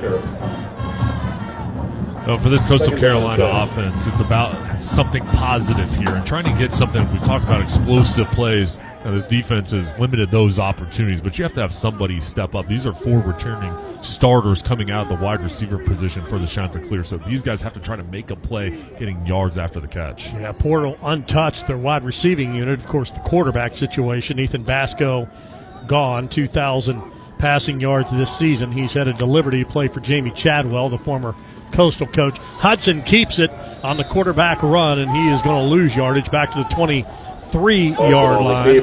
Martavius French First on the scene, it's going to be a loss of 2. They have used Hudson in the running game. 9 carries so far on the game, but that one was just completely demolished any opportunity the defensive line just pushed back into Hudson. Loss of 2, 3rd down and 12. I mentioned Chadwell went 39-22 here at Coastal Carolina. Really put this football program on the map, on the national scene. Now 21-4 in Liberty. Flag down at the snap. Hudson going to throw deep, looking for Tucker, and Tucker nearly caught it on the comebacker at the 39-yard line. It's incomplete, and we got a flag down that came at the snap. Offside. Defense number 31 in the neutral zone at the snap. 5-yard penalty. It was Vic Shaw who was offsides. So good recognition there by Hudson, knowing he had a free play. And Tucker, on that underthrown ball, came back to it, but the hardest thing's catching the ball sometimes. I mean, just missing. I don't know if he got caught in the sun, but that one should have been a big completion. That's one of those plays where you've got to come through for your quarterback. Yeah, would have been the Chants' biggest offensive play of the game. Instead, they face a 3rd and 7. Hudson steps up in the pocket, and he throws high, incomplete at the 35-yard line, looking for Cameron Wright. And the defensive back, all over his back, gets that knockaway. So another nice defensive play here by the Roadrunners. So another 3 and out. This defense has only given up 135 yards on the day. Just relentless pressure. I think the thing I've most been impressed with is their secondary. This is a tall, athletic group that's been physical, but in coverage, there have not been a lot of opportunities for separation. Ligon knocked that one away. Snap back, and another punt coming from Sebafuti.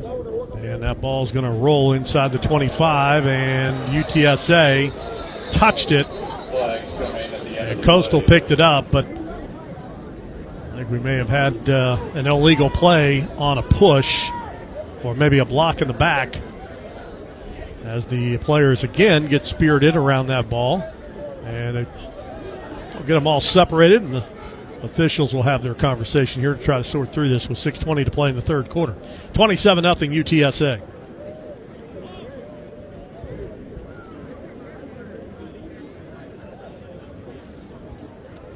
Has been a penalty-filled game. 7 on Coastal Carolina, 4 on UTSA. There's been 2 that have been declined, too, so that number at 7 is really higher. There's just too many undisciplined plays. Unsportsmanlike conduct. Receiving team number 5. The penalty is half the distance to the goal. That's number 5's first unsportsmanlike conduct foul of the game. First down. That's Chris Carpenter, who was the return man. So we'll set the ball back at the 12-yard line. So UTSA will go back to work. They've outscored Coastal Carolina 6-0 here in this 3rd quarter and lead 27-0. Stay with us coming up, 2:30 Eastern time today for the famous Idaho Potato Bowl. The Huskies of Northern Illinois taking on Fresno State, the Bulldogs, at 2:30 Eastern on many of these same bowl season radio stations. Best time of the year. It is bowl week here on Christmas week. Happy holidays. Merry Christmas to everybody. McCown, play action, rolls out, looks, dumps it off in the flat. Pass is caught by the tight end and fighting out to the 17-yard line near a first down. Finding Overmeyer. Shane Bruce made the tackle. Overmeyer already has a touchdown catch in this game in the first half. And now we got an injured player. The tackle made by Shane Bruce. A shoulder issue for Joe Cash, so they'll check on him. Out at the 25-yard line. 27-0 UTSA. Cash is up, getting a left shoulder. They've gotten a stinger. 5:52 to play in the 3rd. Navy Federal Credit Union, proudly serving all branches of the armed forces, veterans and their families, no matter where you are in your military career. Navy Federal has products and resources to help you navigate your finances. Learn more at NavyFederal.org. Our members are the mission.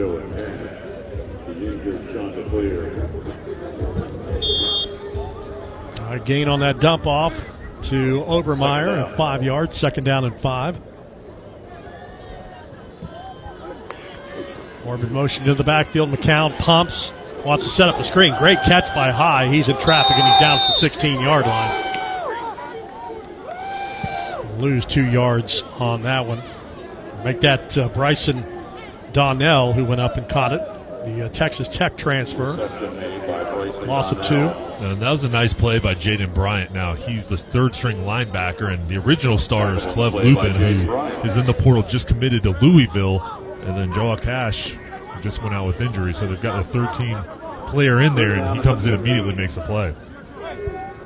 A chance here for Coastal to get their first stop and punt of the second half. And again, whistles stop play, and we'll get a timeout.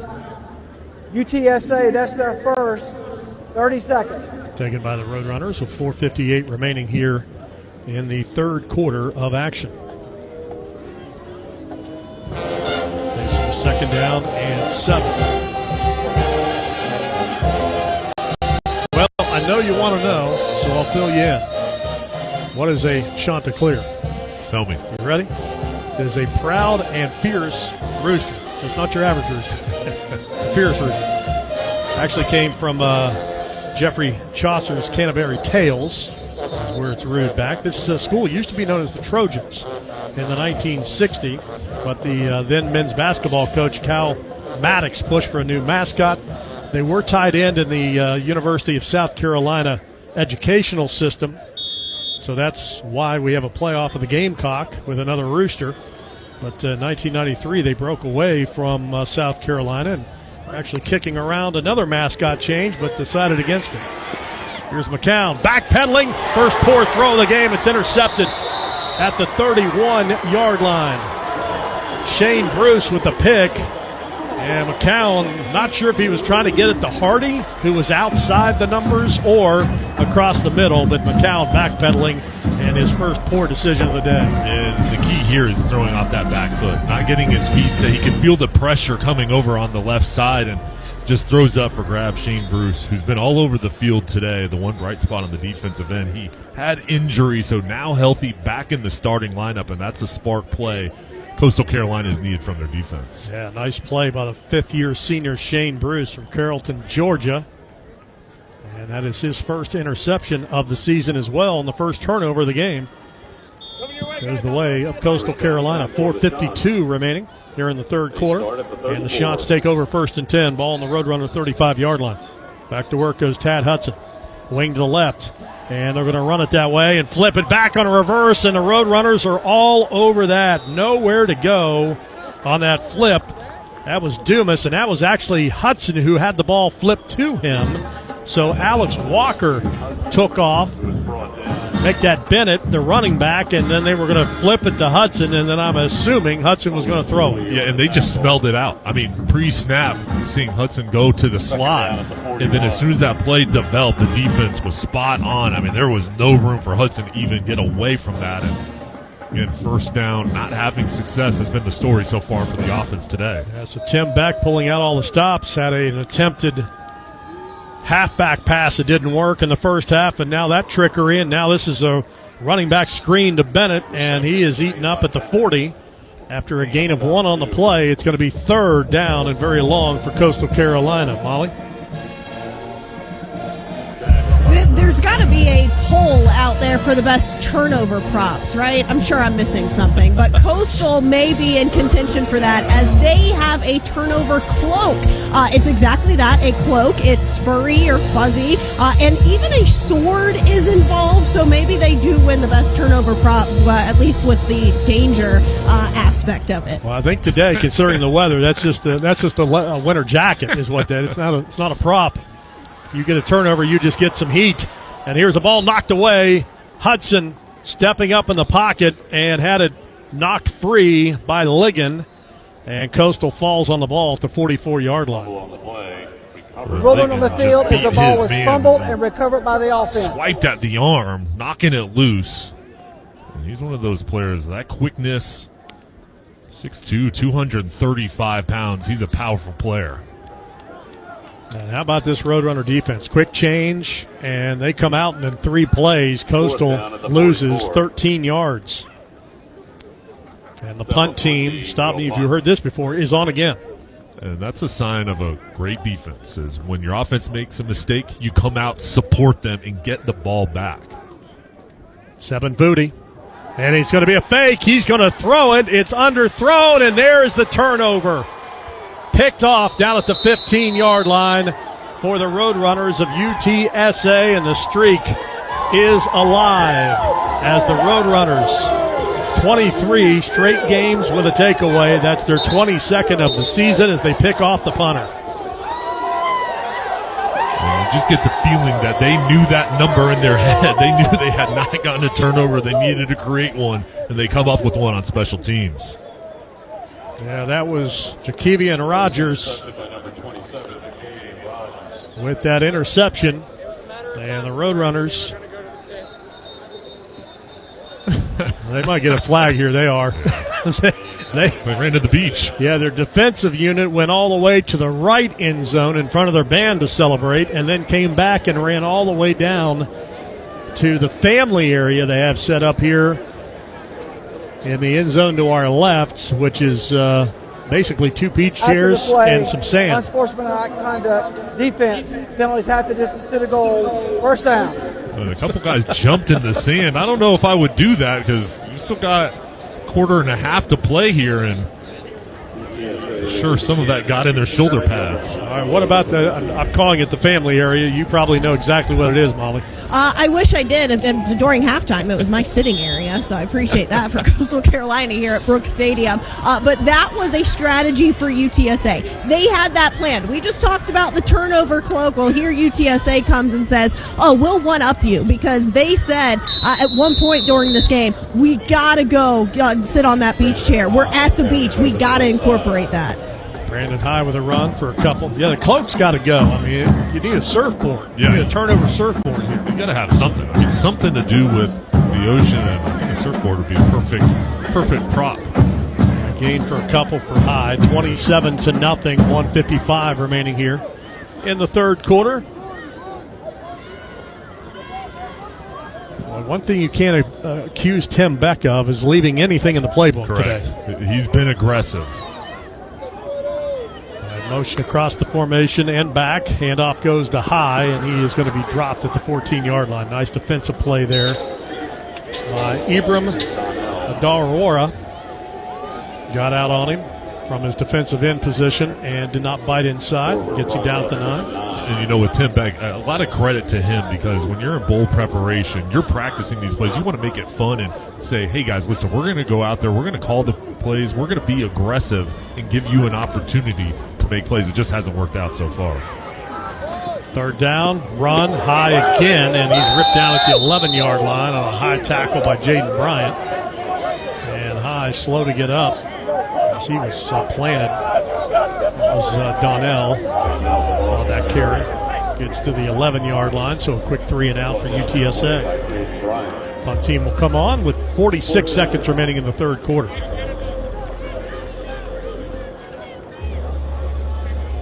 One of the few drives that has not worked out for UTSA, and the offense coming over, regroup and try to get things going in the fourth quarter. Cale Hogan awaiting the long snap. 5 yards deep in the end zone. An Australian rules punter takes off to the right, boots it, knuckleballer, taken on a fair catch at the 49-yard line by Trey Taylor. And Taylor takes it and then tries to do a little acting job there to try to get an extra 15 as Marcellus Wilkerson made a little bit of contact. He breathed on it, and Taylor went down. He just completely felt like it was a wind gust or something that came through. Acting like that, he's got a spot over at Calvin Gilmore's Jubilee, North Myrtle Beach. Get him on the stage. All right, from the midfield stripe, 1st and 10. Coastal Carolina, 18 seconds to play, and right now the Chanticleers, they just don't want to get shut out on their home field.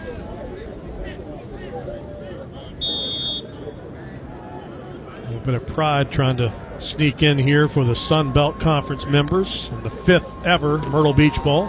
High throw, and Hudson put it upstairs, but it's caught at the 45-yard line by Jamison Tucker as Tyan Milton was in coverage and ends that play after a 5-yard gain on what should be the final play of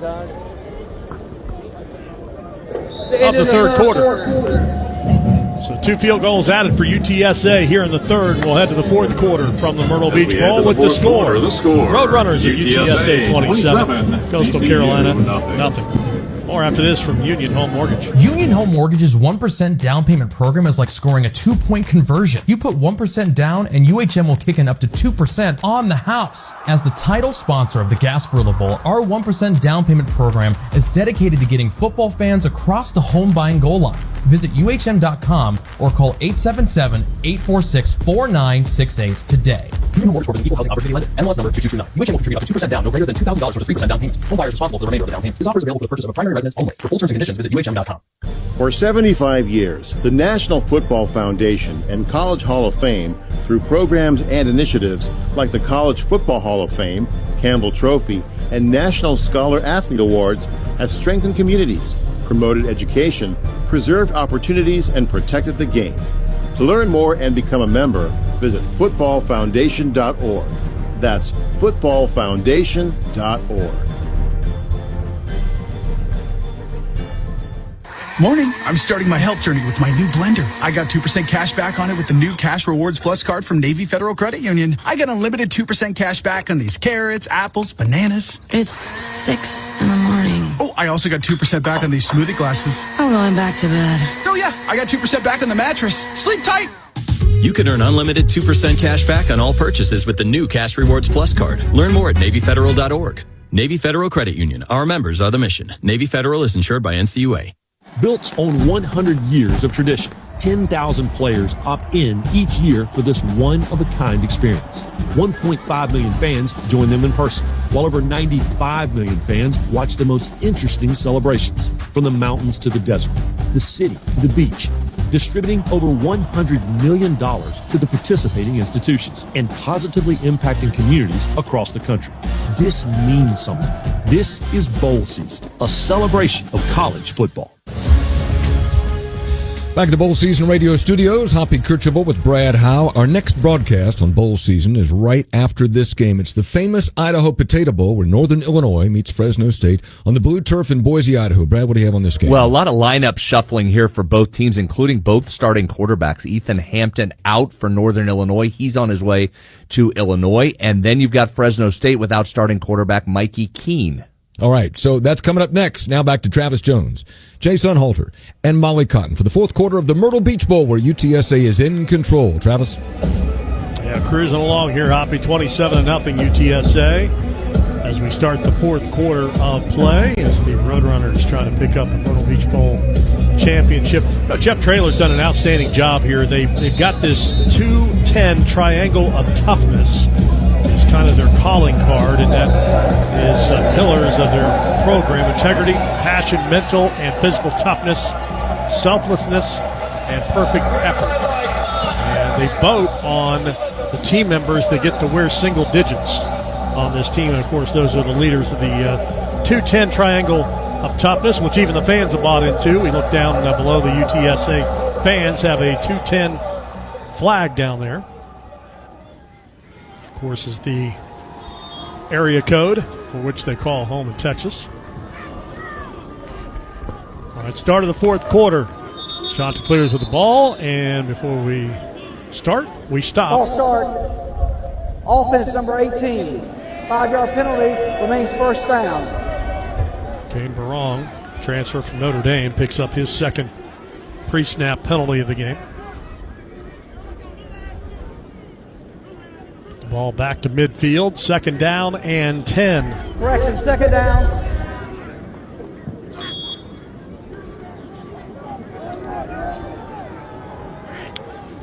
Hudson takes the snap, play action, stands in the pocket, and he's going to deal. He's got a wide open receiver. Pass caught 15, 10, 5, end zone, touchdown. Pulled in for the score by Bryson Graves. Milton beaten on the play. Reeled in by number 4, Bryson flag Graves, down. who goes into the end Taunting zone. call And that on is a Bryson Coastal Graves, Carolina his second University touchdown catch of the season. touchdown. Hometown kid from just up the road in Florence, South Carolina. There's a slant and go by Graves, kind of nodded in towards the inside, then just went. And that was a perfect ball from Hudson. That's the explosive play they've been looking for all day. I just like the aggressive mindset. Hey, listen, we're getting shut out. The ball's at the 50-yard line. Let's go for it right here. After the play, unsportsmanlike conduct, offense number 4. The 15-yard penalty being forced on the kickoff. That's number 4's first of the game. Graves shows off his speed. He's got a great arm, too. He's a great high school pitcher. He's clocked at 90 miles an hour on his fastball. He could have played baseball or football in college. Opt for football. I guess you could technically play both this day and age. Snap back. Hold down, kick on the way from Cade Hensley, and the kick is good. And Coastal Carolina does break up the shutout, 27-7. And the last time Coastal was shut out, you have to go all the way back to their startup days when they were at an FCS school. Lost to Stony Brook, 42-0. That was not a proud or fierce day for the Roosters that day. No, but I'll tell you what, going over to the sideline, if you're over on Coastal Carolina's side, you got to feel positive that, hey, we broke up the shutout. We had something positive going, and let's try to finish this fourth quarter strong. Yeah, the game hasn't gone our way thus far, but that is a positive sign. Now let's build on that. All right, nice drive there for Coastal, 50-yard touchdown pass and a timeout as the Chanticleers are on the scoreboard. 2024 Myrtle Beach Bowl continues with the score UTSA 27, Coastal Carolina 7. Back after this from Shriners Children's Charities. America's most college football all-star game runs through the Lone Star State. Be a part of history in the making at the 100th East-West Shrine Bowl. Thursday, January 30th, 2025 at AT&T Stadium. Visit shrinebowl.com for a chance to see the nation's top college football players ahead of the NFL Draft. Tickets start at just $20. Don't miss the historic 100th East-West Shrine Bowl. Get your tickets today at shrinebowl.com. Today's All-Stars, tomorrow's Legends. It's the college football postseason and you're focused on the game and your team's odds of winning. But if there's one thing you shouldn't leave to chance, it's your insurance. At Higginbotham, we've got more coverage options than the coach's game plan. From business insurance and employee health benefits to home and auto, we've got innovative solutions that are tailored to your needs and your budget. Higginbotham can insure everything but the outcome of today's game. Higginbotham, Higginbotham.com. It takes a different breed to be the first to respond. The first on the scene. The first to tackle disaster head on. At ServPro, we witness the bravery of first responders almost every day. So to all those who never give a second thought to being the first ones in, this game's for you. ServPro, proud supporter of our nation's first responders.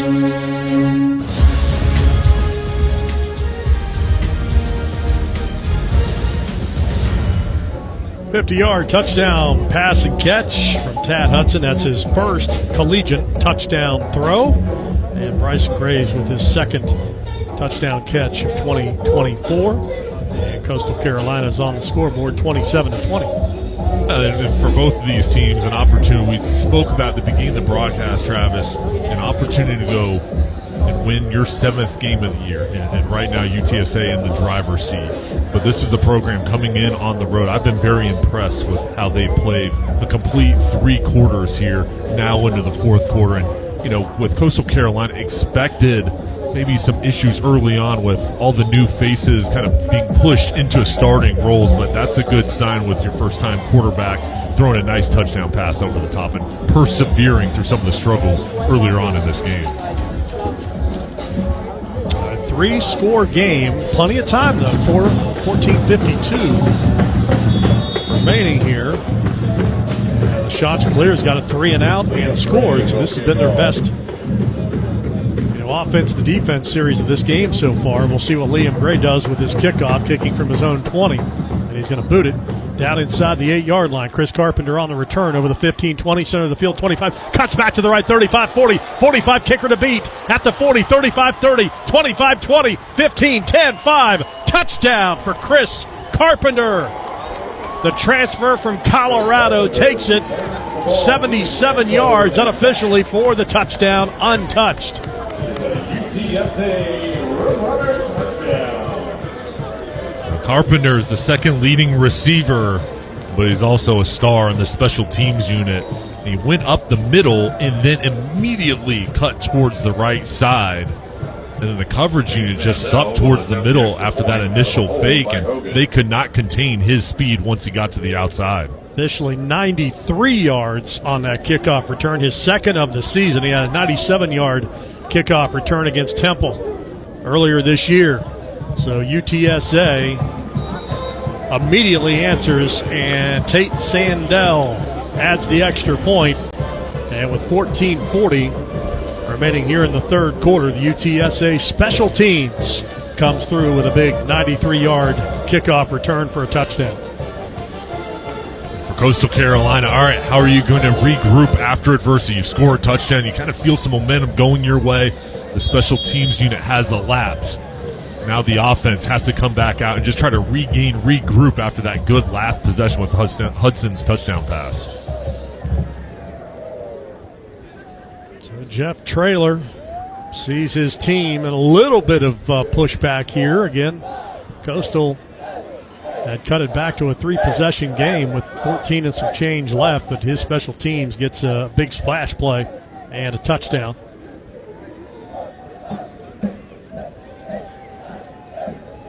Jeff Traylor, nice family, got a couple of sons and a daughter. Jordan, Jake, his sons, JC, his daughter. Jordan's the currently in the NFL, assistant coach with the New Orleans Saints, and Jake's a political commentator for NBC News.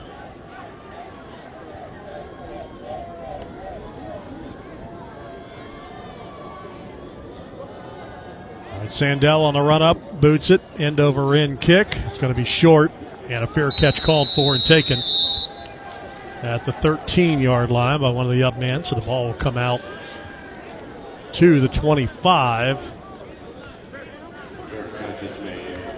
Let's go downstairs into the sunshine, which now we're near 50 degrees. Here's Molly. I know it's a little warm out here, guys. A nice change, especially for the South Carolina. Everyone working the game here, the South Carolina locals who are all bundled up early this morning, welcoming us in to the stadium. I just heard on the sidelines of UTSA, get that man a raise, pay that man a raise in terms of Carpenter coming away with that touchdown. And it just speaks to the world of college football or college athletics these days. As we all know, NIL. Speaking of NIL, Coach Beck for Coastal Carolina talked about this week and leading up to this bowl game. Look, it's tough with the transfer portal and NIL. Coach Beck said you're no longer building a great culture. You're just trying to build a great team, and that's what everyone's trying to do as they fight against kind of the NIL and transfer portal stuff. Yeah, 5-yard run for Bennett. Yeah, you could tell in Tim Beck's presser this week in the bowl, he was excited not only to play in a bowl game, but more excited to get in the portal and try to build his roster for next season. And here's Bennett.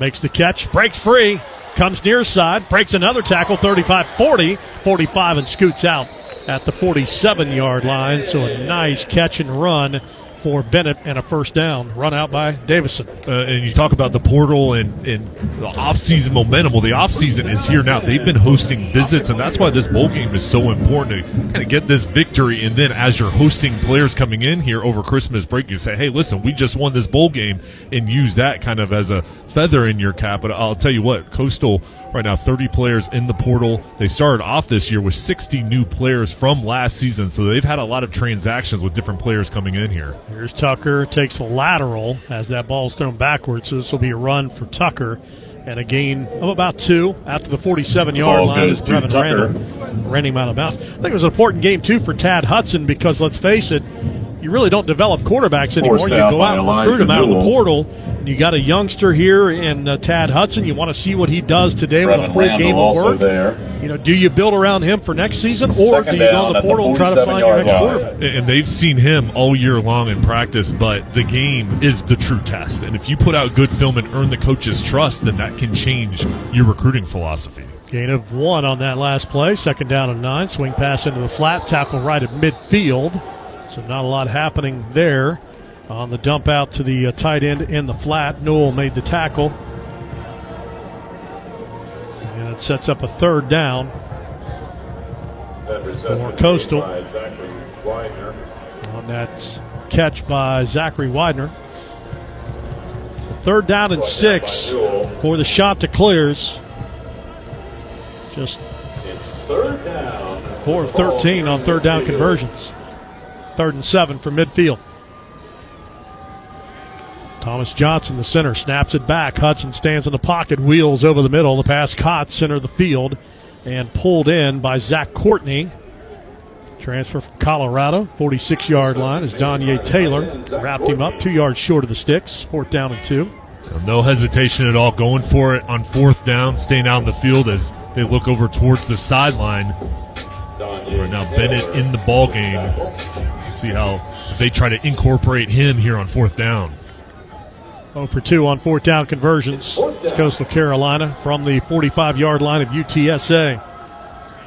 Brooks Johnson goes in motion out of the power pistol. Handoff goes to Bennett, and Bennett will not get there. He got back to the original line of scrimmage as they tried to run off the right side, defensive side left, and UTSA was there to make the stop and stuff him as Damian Wimberly led the charge for the Roadrunners, and no gain on the play, and UTSA will take over on downs. 11:33 remaining in the 4th quarter. Roadrunners in control, 34-7. This is the Myrtle Beach Bowl, Bowl Season Radio. If your child has a common orthopedic condition, that doesn't mean you can only get common treatments. You can choose Shriners Children's. Our world-class care is not limited to insurance networks or to what's been done before. The same doctors who innovate treatments for the most complicated orthopedic issues will help your child grow and develop properly. See what we do at shrinerschildrens.org. Shriners Children's, the most amazing care anywhere. He's going to hit one deep down the field. And it's caught. It's a touchdown. There's nothing like that moment when your team clinches a win. The Friday night lights, all those Saturday tailgate traditions, hours in front of the TV on Sunday. Football means tradition. Whether you played or cheered along, the feeling of game day never ends. Join the community and celebrate the game. Follow us on Facebook, Twitter, and Instagram at Football Matters. We asked parents who adopted teens to share their journey. If you build a relationship, then it becomes easier. If you build trust, it becomes easier. As a parent, you want what's best for your child. To give them the love that a child needs. It's probably the best thing you do for a teenager. Learn about adopting a teen from foster care. Visit adoptuskids.org to learn more. A message brought to you by Adopt US Kids, the U.S. Department of Health and Human Services, and the Ad Council.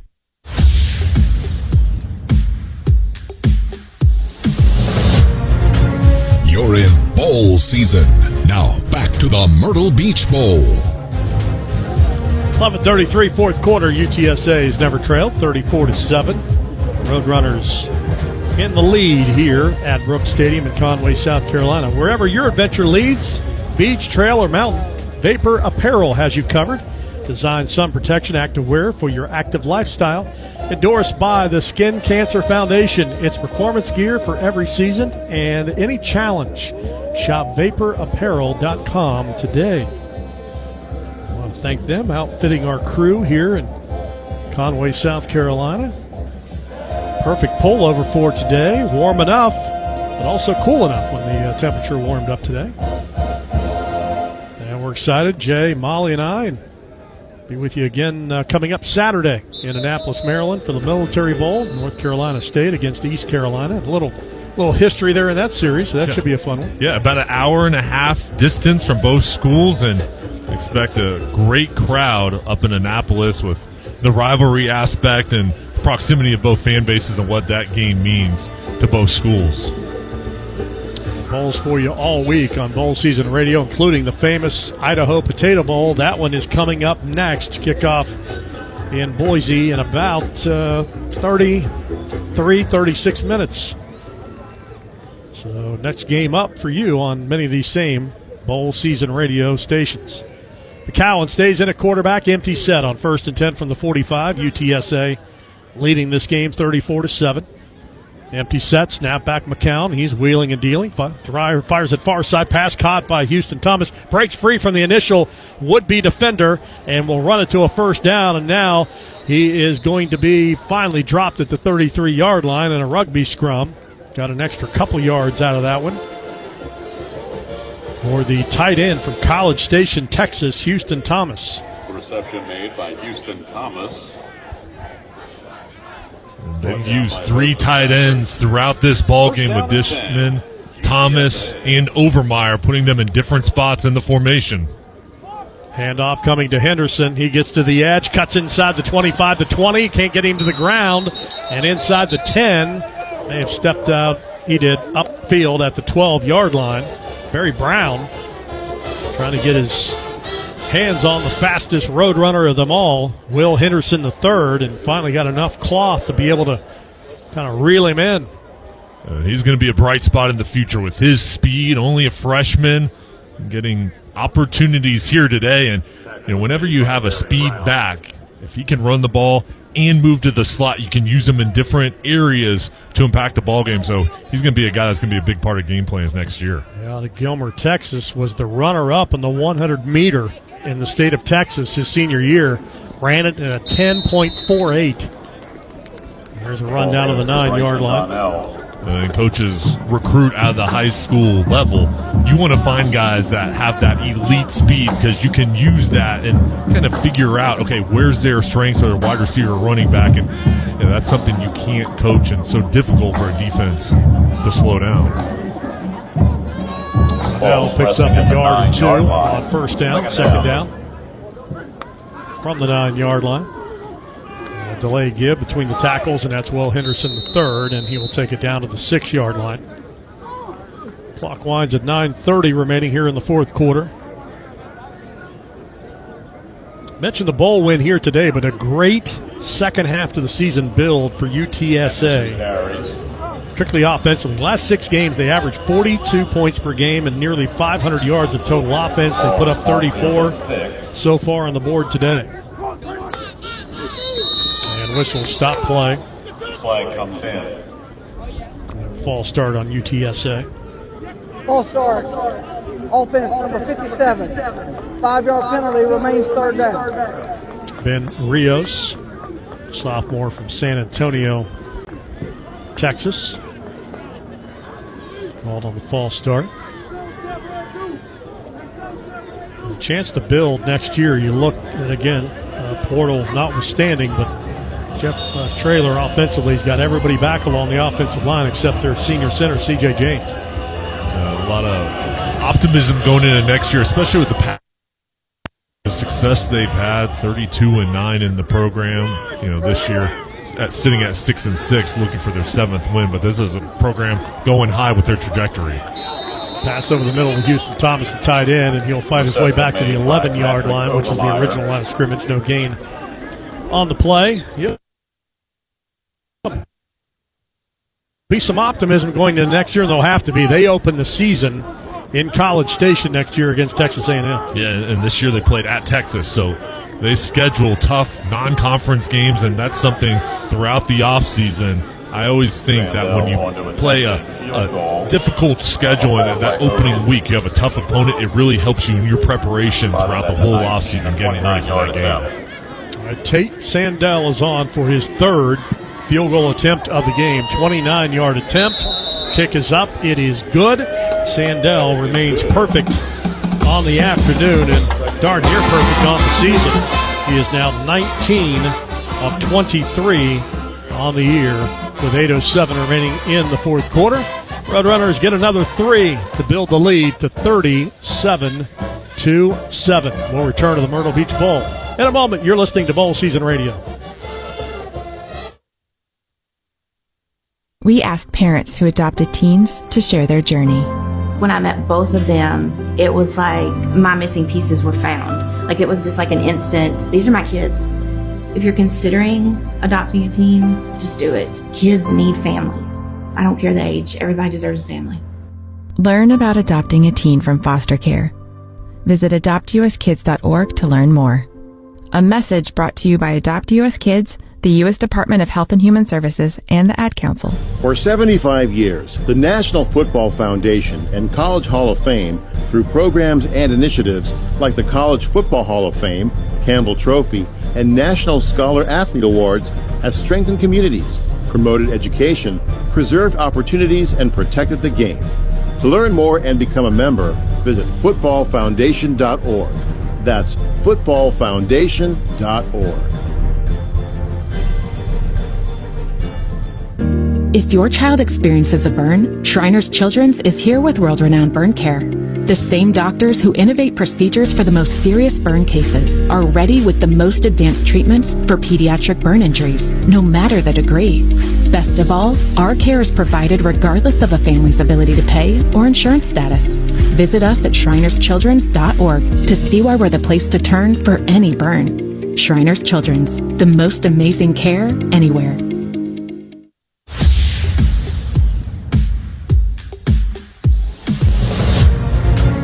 You're listening to the Myrtle Beach Bowl from Bowl Season Radio.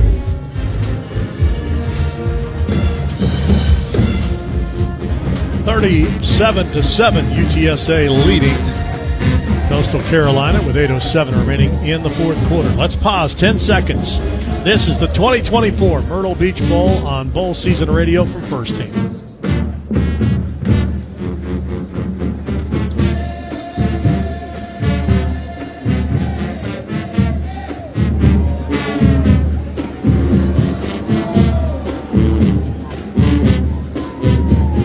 Travis Jones along with John Sonhalter, Molly Cotton on the sidelines, Tim Sparks, our engineer in charge, and Tristan Blackman is our player identifier today. Thanks for joining us. Merry Christmas and Happy Holidays to everybody here. Monday morning into afternoon football. 37-7, UTSA leading Coastal Carolina with 8:07 remaining in the 2024 season for both of these ball clubs. Again, this is the fifth Myrtle Beach Bowl. John and I have been a part of all but one of those here at Brooks Stadium. And the kickoff is end over end and deep, taken on a fair catch by Taylor at the 6. Ball will come out to the 25, first and 10. First down and 10 for the Chanticleers at the 25-yard line. How about Coastal Carolina? Last year, Hawaii. This year, they stay home. Yeah, I mean, you go as far as you can possibly go, and then you don't leave. But I think this was an opportunity for them, and Tim Beck talked this week about for them to play one more home game, and that means so much to all the players, but especially the seniors have another opportunity after senior day. You get one more chance to play in front of your home fans. It didn't turn out the way they wanted it today, but ran into a UTSA team that certainly is better than their record indicates. Handoff goes to Bennett, and Bennett will be taken down to the 25-yard line. No gain. We got a whistle. Player slow to get up, but he does get up. It's Ty Leonard made the tackle there. Transfer from Houston. No gain on the play. This Coastal Carolina program started in 2003. 172 wins. This will be the 96th loss in their program history, but they've been pretty good for a startup. This will be only their 6th losing season in school history. They're going to wrap up this year 6-7. Second down and 10. Hudson swings it out wide and a short throw. Well, long throw for a short gain as Graves slides and makes the catch in front of Milton.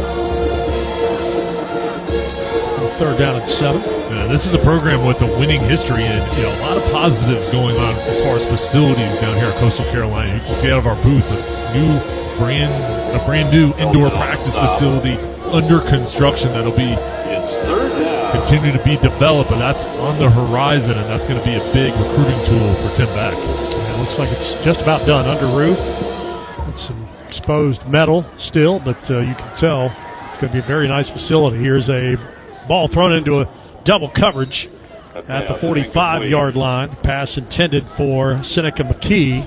Again, 2 defenders there. Defense number 42 in the neutral zone at the snap. 5-yard penalty, remains third down. Wimberly was Wimberly was offsides as Dumas broke that one up, but a free play there for Hudson. He made the most of it on the deep throw. Ball is at the 33 following the third penalty. down and 2. Hudson 13 of 20, 151 yards, 1 touchdown. Has not turned it over. That's a positive. Brooks Johnson, the tight end, goes in motion. Hudson throws underneath, throws in the hole, and pass caught. On a diving catch at the 38-yard line. That'll be a stick mover for McKee. Veteran player from Columbia, South Carolina. Started his career with the Running Rebels of UNLV. Playing fast now. Hudson steps out of a sack, runs forward at the 40, and will be ridden down at the 43-yard line. Quarterback keeper. Donye Taylor. Marker down. 42. Thrown in the offensive backfield. After the play, unsportsmanlike conduct, defense number 90. 15-yard penalty, automatic first down. That's number 90's first unsportsmanlike conduct foul of the game. Call on the freshman, Chidera Otutu. I'm sweating, I'm cold. How that work? All down to the 43-yard line. UTSA, that's their second. Timeout, Roadrunners. 6:14 remaining here in the fourth quarter. 37-7. And as both teams huddle up here with the timeout break, just an interesting tidbit here. Both quarterbacks actually played against each other in high school. And Doug McCown playing for Myers Park High School in 2019, backed up Drake May, who's with the New England Patriots, and went against Huff High School, and that's where Tad Hudson played, and he was a backup at that point too. But in that ballgame, Myers Park, McCown's team won, and McCown coming in the fourth quarter and playing in that ballgame. But a close relationship between those two, and Tad Hudson's sister actually is a longtime girlfriend of Drake May. So both these quarterbacks lived in the Charlotte area, competed against each other, and now competing here at the Myrtle Beach Bowl. First and 10 from the 43. Flip on the reverse. Jamison Tucker turns the corner, cuts inside the 35 to 30, breaks a tackle and is down to the 24-yard line. And Robinson pulled him down, but a nice gain by Jamison Tucker, redshirt junior. Gives the Chanticleers a first down, ball at the 25 of UTSA with 5:45 remaining in the fourth quarter. Coastal trying to get their second touchdown on the board. 25.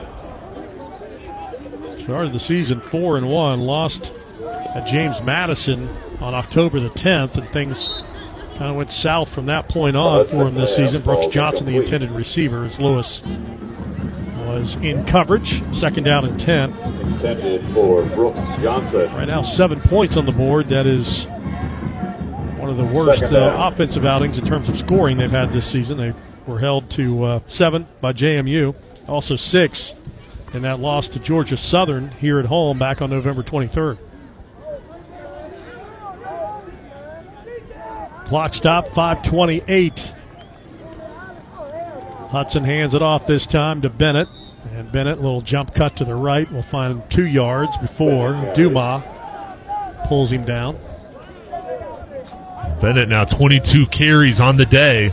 They just continue to try to feed him the ball and have balance. Another third down coming up, 3rd and long, 4-down territory for the Chanticleers. Just 2.5 yards per carry for Bennett today. 3rd and 9 from the 24. Hudson looks left. Now he scrambles that way. Has field ahead. He's motioning. He gets hit as he throws, and it's incomplete. Knoll in coverage, and we got a marker down in the end zone. Pass interference, defense, number 22. 15-yard penalty, automatic first down. Contact must have happened earlier in the route because that, Milton hit the quarterback and he sailed that one way over the head. That was not catchable. It was thrown out of the back of the end zone. Trying to hit Graves. Yeah, near the line of scrimmage to contact. But I'll tell you, Tad Hudson, that's one of those ones when you're rolling out, you're going to get drilled, and you still just take that opportunity. And he got up very slowly after that hit. All right, so the drive stays alive. 9th play of the drive upcoming. First and goal, ball at the 9. 4:48 remaining in the fourth quarter. And Hudson walks to the line of scrimmage. 10 seconds to snap it. Twins to the left, single receiver to the right. Hudson play action to Bennett. Fires over the middle, and the pass is caught on the slant for a touchdown by Seneca McKee. Dumas beaten on the play. And the second touchdown toss of this game for Tad Hudson. That was a great catch from McKee. 2 touchdowns in the last ball game against Georgia State. Coming through here as a slant route, and he kind of juggled it but held on as he was getting hit, and that's a nice conversion for Coastal Carolina. 4th touchdown catch of the season for McKee to make it 37-13. And they've confirmed the touchdown. And Coastal will keep the offense out there to go for 2. The Chanticleers will attempt a 2-point conversion. We get it back to a 22-point deficit. Hudson looking left, throws back over the middle, tight coverage, and the pass is caught by Brooks Johnson, the tight end, for the 2-point conversion. Makes it 37-15. French was in good coverage, but that ball just kind of stuck in there to Johnson. We do have a flag down, though, at the 1, and this looked like it's going to be post-play, and now we got a couple of Roadrunners that are arguing with each other. Marcellus Wilkerson, after the play, was the one took his helmet off and arguing with his teammate. Oh, now he throws a punch. After the play, unsportsmanlike conduct, offense number 1. The 15-yard penalty reinforced on the kickoff. That's number 1's first. He and Davin Martin were in a heated conversation along the sideline, and Wilkerson hit him with a open fist with a palm to the face. And they're still going at it over on the sideline. Now the coach is separating them. Definitely a low point. You don't want to see that if you're over on UTSA sideline.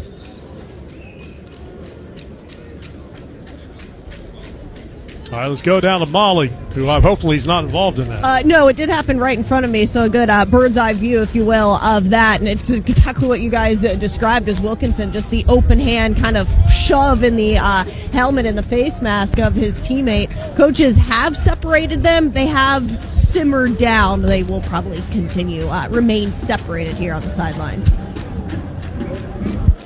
Hopefully they get that settled out before they get on the plane back. Yeah. We'll have Or the Arkansas bus. basketball situation about a month ago where they had to turn the plane back around. All right, here comes the kickoff. We'll see what Hensley,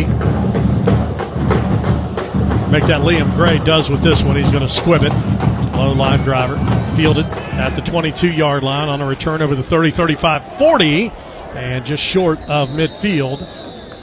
Taken by an up man, and a nice return there by the Roadrunners of UTSA out near the 50-yard line. That was Alpha Khan, backup wide receiver.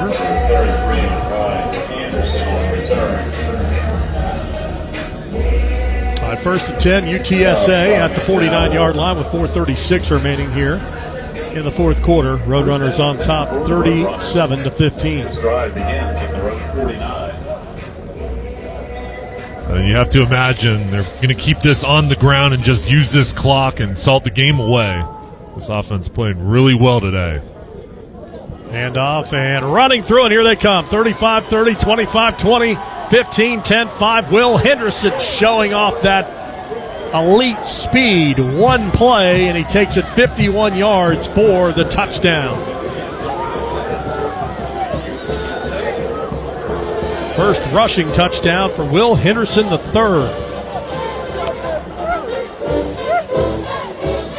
He is one of those players, if you're a defender, if you don't stay in your gap, he'll make you pay with the speed. And Henderson just running off the right side of the line of scrimmage. There was no one there. He made one cut, got to the outside, and his speed just took over. And he's going to be a weapon in this program for years to come. He's a special player. He's had a great day. 5 carries, 81 yards, and now a touchdown. Sandell for the extra point. Placement down, kick is up, and the kick is good. 4:28 remaining in the fourth quarter. Roadrunners have come to South Carolina, and they've made a statement in the Myrtle Beach Bowl. 44-15. They brought a lot of fans with them. And this is a crowd very happy with their team. All the UTSA fans standing up from their seats, applauding the players down on the field. This has been a complete ball game. Offense, defense, special teams have all made plays in this one. They had a kickoff return for a touchdown from Chris Carpenter, 504 yards of total offense here today. And you want balance. How about this? 254 through the air, 250 on the ground. I think the biggest takeaway, and they probably knew this internally, but you see it in this ballgame, how good McCown is. And you've got a quarterback, a pillar, a foundational player that you can move forward with and does everything the right way. And I just think a guy that's got all league written all over him for next year. Yeah, no doubt. Jeff Traylor, you come into these bowl games, and sometimes it's about who wants to be here the worst, and he wanted to see some fight from his team today, and they have fought Coastal Carolina, and they fought each other. Yeah, they've been feisty everywhere. Tate Sandell will kick off. All right, Sandell to kick off. 4:28 remaining. Run up, end over end kick. Going to be fielded by Taylor. We'll have a crack at this one at the 12-yard line. Instead, he takes the fair catch there. A chance to return that one, but chose not to. Take the ball to the 25-yard line, and Hudson will go back to work. And before we do that, let's say hello to Molly. There's a lot of pride surrounding this UTSA program, specifically after a season like this. Coach Traylor talked about the resiliency of his team and of the upperclassmen. After starting 3-5 this year, he said, look, we could have easily gone to the younger guys, kind of mailed it in from the season, look to others to take over the program or develop throughout the year, but he stuck with his seniors. So this moment, this game really is special and symbolizes just the resiliency of this entire year with all of the ups and downs. All right, pass from Hudson to McKee. Complete to Seneca McKee. Pick up a yard or two. Actually got to the 30-yard line, give him 5 before he stepped out. He worked the sideline there at the end of the play. Pick up a 5. Hudson, 165 yards after that completion, a pair of touchdowns. Avoided the turnover. Swing pass to Bennett, turns inside a blocker at the 30, and then is pounded down at the 33-yard line by Jacavian Rogers. Third down upcoming with 3:45. Clock is rolling. UTSA set to pick up their second consecutive bowl victory. Here today, they'll take a Myrtle Beach Bowl trophy back to San Antonio. Match up with their Frisco Bowl trophy from last year. First ever game in program history on a Monday. It's going to result in a win. They're down at 2. Hudson throws low, skips it, incomplete, looking for Cameron Wright. And we'll stop the clock with 3:14 remaining and bring up a third down and fourth and short, rather. Ian Jackson in coverage. Offense out there for the Chanticleers, trying to convert their first fourth down of the day. 0 for 3. Fourth down.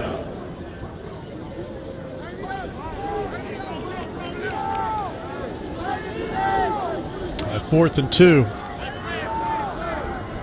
Motion by the tight end, Zach Courtney. Hudson wants to get rid of it, and his arm is hit and knocked down. Incomplete. Damian Wimberly. Roadrunners. Take over on down. Able to deflect that pass from Hudson, And UTSA, again, turns Coastal away on a conversion opportunity. Man, this defense has looked so good today. And they're playing without their best defender, Jamori Robinson, who declared for the NFL draft, did not play. But just the level of toughness and how hard they play. This is a unit that's deep. They've been rotating guys in and out. They've been playing hard all game.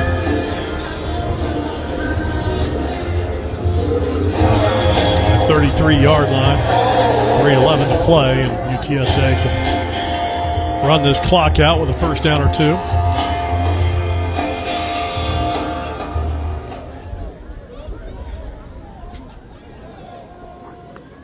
Cal takes the snap and dumps it into the flat and running out of bounds. New quarterback in there, that's Eddie Lee Marburger. Number 9, Eddie Lee Marburger.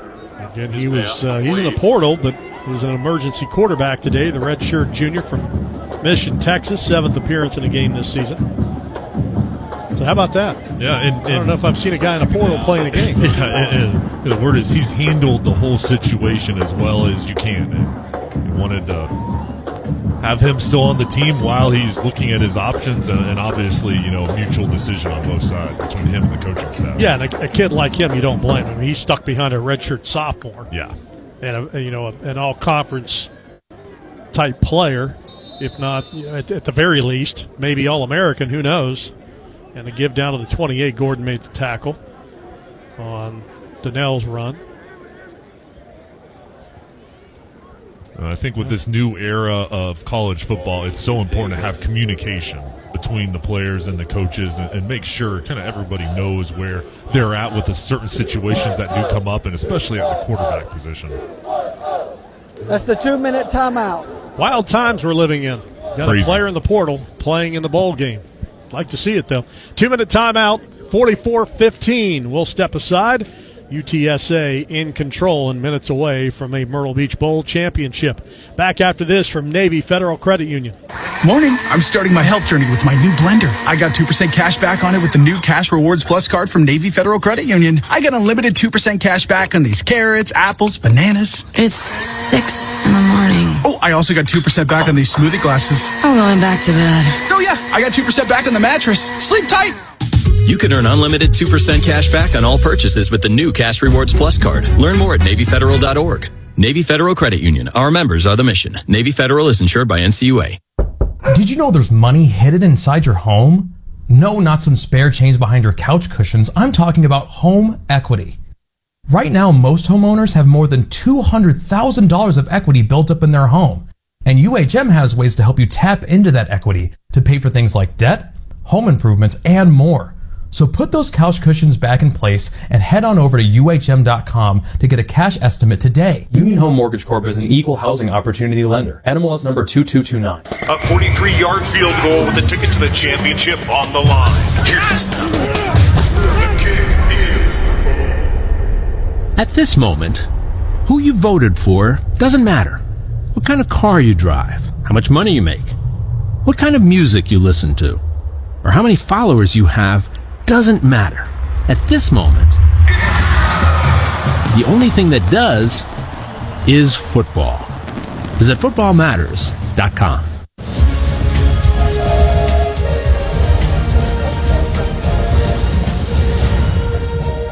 Two minutes, fourth quarter. UTSA 44, Coastal Carolina 15. Stay tuned. Coming up in just moments, famous Idaho Potato Bowl. Northern Illinois and Fresno State continues bowl season on many of these same bowl season radio stations. Kickoff coming up here. Should be perfect timing. We'll get you out to that one coming up here shortly.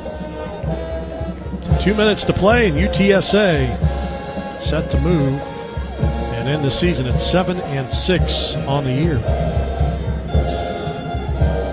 Jeff Traylor, back-to-back bowl victories with the Roadrunners in their fifth bowl appearance. And really playing hot here at the end of the year. First 6 games, 4 were on the road with a young offense. Some growing pains. They had to get into a groove, but they've really turned it on here the latter part of the season. Yeah, we talked a lot about that Tulsa loss. They were up 35-7 at halftime and blew it, lost 46-45. This is going to be their 4th win in their final 5 games. Their only loss happened in the last game of the regular season, lost to Army 29-24. Of course, Army had a great season with head coach Jeff Monken. Rolling out, Marburger looking, throwing, and that pass is incomplete. A little heat in the kitchen that time and had to unload it. Trey Brown, middle linebacker, was in hot pursuit. Stops the clock with 1:55 to play, 44-15. And UTSA will keep the offense on the field. Marburger had a career-high 239 yards and 3 touchdowns against Army in the 23 season before McCowan showed up on the scene, transferring from Coach Prime at Colorado. All right, 4th down. Marburger is flushed, rolling out. Maybe run for it. He's going to try, and he had the ball knocked away. It rolls out of bounds. We'll see where the spot is. Miles Woods got a shot on him and also took a clubbing motion to the football, and it will be a 1st down for Eddie Lee Marburger on the quarterback scramble. He just reached it out right when he got to the marker, and that's what gave him the 1st down. Good awareness, getting that ball out and getting just enough. 147 now. So we're in kneel-down territory here for UTSA if they want to do that. Previous play of a 1st down is under review. Oh, boy. Not what we were hoping to hear. We need a common sense replay right here. All right, so they want to take another look at that one. I'm sure somewhere, somebody has got a buck riding on whether or not this is a 1st down. You can bet on everything else. The over-under on reviews, maybe. We've only had one, so. All right, so the question is, as if it matters, was Marburger past the line to gain before he fumbled? He fumbled forward, so they have to bring the ball back to the spot of the fumble as it was knocked out of his hands and off his kneecap. Knowing our luck, this will be about a 6-minute review. Yeah. Deep into it. A couple of referees over looking at it. They were playing a violin earlier on the review. The previous one, now they've got, is that Frank Sinatra? They got Frank up there, yeah. It's not the Christmas season without some Frank. PA system. This bowl does a great job. Very fun bowl, as you can imagine. A lot of tie-ins to Myrtle Beach. After review, summer fun the that folks have here. fumbled the ball short of the line of gain. It went out of bounds and beyond. It is returned to the fumble spot. It is 1st down Coastal. Well, tell you who that means a lot to in that situation is Dan Curl, the defensive coordinator. That's another stop for his unit. You can put in the old record book. Coastal will get the ball on a 4th down stop, so Marburger held just short. 1st and 10, ball at the 24-yard line, 1:47 to play, 44-15.